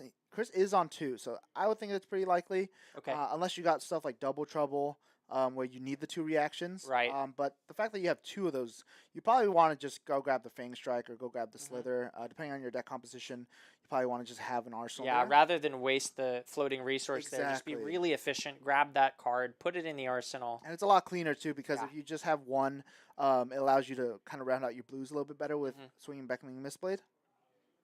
Chris Makes sense. Chris, you gotta block at least 3 here. He can break his. Is that a 2 block? That's a 2 block. Maybe he has the chess piece to Yeah, get around this. He might be trying to bait. Block 2. That's kind of a decent bait, I think. Okay. That he has to can just stop worrying. Yeah, I mean about it. he's forcing Talon to Fang Strike. Yeah. Could be going for the Roger Bodie bait here, but Talon doesn't take it. He says, "If you got it, show me. This is Yeah. lethal." Yeah, and he's got it. Okay, Koi. There we go. Yeah. Sweet. So Taking 1. 3 blocks 4, goes down to 1. Ooh, not Vanishes the reaction. It's a red red. reaction. That is not what you want to see. Yeah. Draws a So card. he's gonna draw and he and gets gain a arsenal. life. So that's huge for Talon. This one's looking pretty bad for good old Christopher Iaali right here. Yeah. He's not in a great spot. Let's see what he comes back with. I think Three-card he has hand. Blanche. Good old Blanche. Blanche is definitely a turn stopper sometimes. I mean, Yeah. like so many things from new matter about color. So 7 being an on hit. Yeah. Talon doesn't have his armor anymore to block the critical break. I was point, gonna so- say it turns off the on hit of the daggers, but they still have a very relevant on hit at this life Yeah, total. looks like he's taking 1. All right. Now can Chris survive this turn? Looks like a double trouble in Arsenal. So that can be turned on with the boots and the reaction in Talon's hand. Yeah. This is a turn he would have loved to see a Battlefront Bastion. Does not have it in hand, so he's going to have to commit cards to these daggers. That's a very rough spot to be in. He's blocking 3 here. Here comes the double trouble blue. So double trouble blue being +2 when you do play 2 reactions here. Mhm. I think Talon has intimate inducement, so he can do that and his boots to get +1 and +2 from the effect itself. So it'll be for 4 here, which will be lethal if Chris only blocks 3. Yeah. Looks like he has to give 2 cards based on that math, but he does not know the last card in Talon's hand. Yeah, and the tough part is if you overblock here, it's tough, right? Because he's Yeah. going to save the intimate inducement for next turn, and it just gets into a vicious cycle. Kind of a lose-lose situation for Chris here. Yeah, it'd be pretty tough to come back if he doesn't have like some sort of reaction here. He doesn't have his equipment to bail himself out anymore. He's just going to block 3. Yeah. Talon sees on the table. He's going to go for it. Intimate inducement Yeah. into Slither. He's just going to resolve it. Yeah. Clean play all the way to the end. Mm-hmm. Looks like Chris has a droplet and a path well traveled. He could find an out maybe if he played a blue card and activated new to maybe find a defense reaction, but unfortunately I don't think he has any ways to transcend, so this is looking like Blocks with that cheese, 0 block. And then the game-ending stiletto. +2. And here comes Here comes in for 4, and he's keeping the slither for later, just in case Chris has some miracle block. Don't think he has a way out of it. Yeah. Good game. Good job, Talon. You are 8 chips in for June. Crowd goes wild. Oh my god. There's his friends cheering him on. Chris alone. The unfortunately. 48-man gauntlet. Oh, yeah. Talon Stradley coming out on top. Who says he only plays Riptide? He's not even a jack of all trades. He's the master of all trades Yeah. at this point. If you can one-trick Riptide and win a whole 48-person draft event, I think you're pretty good at this game. Yep. That's what I hear. I never Oh, yeah. picked any of them this game. And we followed him throughout the draft, too. We saw his entire draft process. Feels good to kind of see his whole thought process and showing you what a winning deck looks like, a 3-0 deck. You did. All right, we'll get Talon in for an interview here shortly. That should be fun. Yeah. Let's see how long he can go without speaking the word Riptide. Does anyone want to take any bets in the chat? There we go. Before we head out, I just want to remind everybody that we've got Battle Hardened San Diego coming up. Make sure to get your tickets and Arcane Games and Events the following day. $2,000 prize pool for both events. Don't miss out. Go to Arcane Games, www.age.events to pick your tickets up. It's going to be a lot of fun coming up in a month. So don't go anywhere. We'll be here shortly with Talon to interview. Thank you all for watching. Great game. Thank you for watching, everybody. We'll take a short break.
Welcome back, everyone. I am joined by Talon Stradley, the winner of today's 48-man MST draft. Congratulations, Talon. How are you feeling? It feels very surreal. Like I don't play Flesh and Blood Limited a lot. Yeah? Like I think this is like my 4th or 5th draft maybe of Mistveil. Like I just like haven't had the opportunities, but Fuzzy has been, a great resource. He is very, very good at Limited. And so like as we're just carpooling to these different things, I'm picking his brain and I just learned new and I forced new every single match today and every pod today and it worked out. So what's the secret? What did he teach you?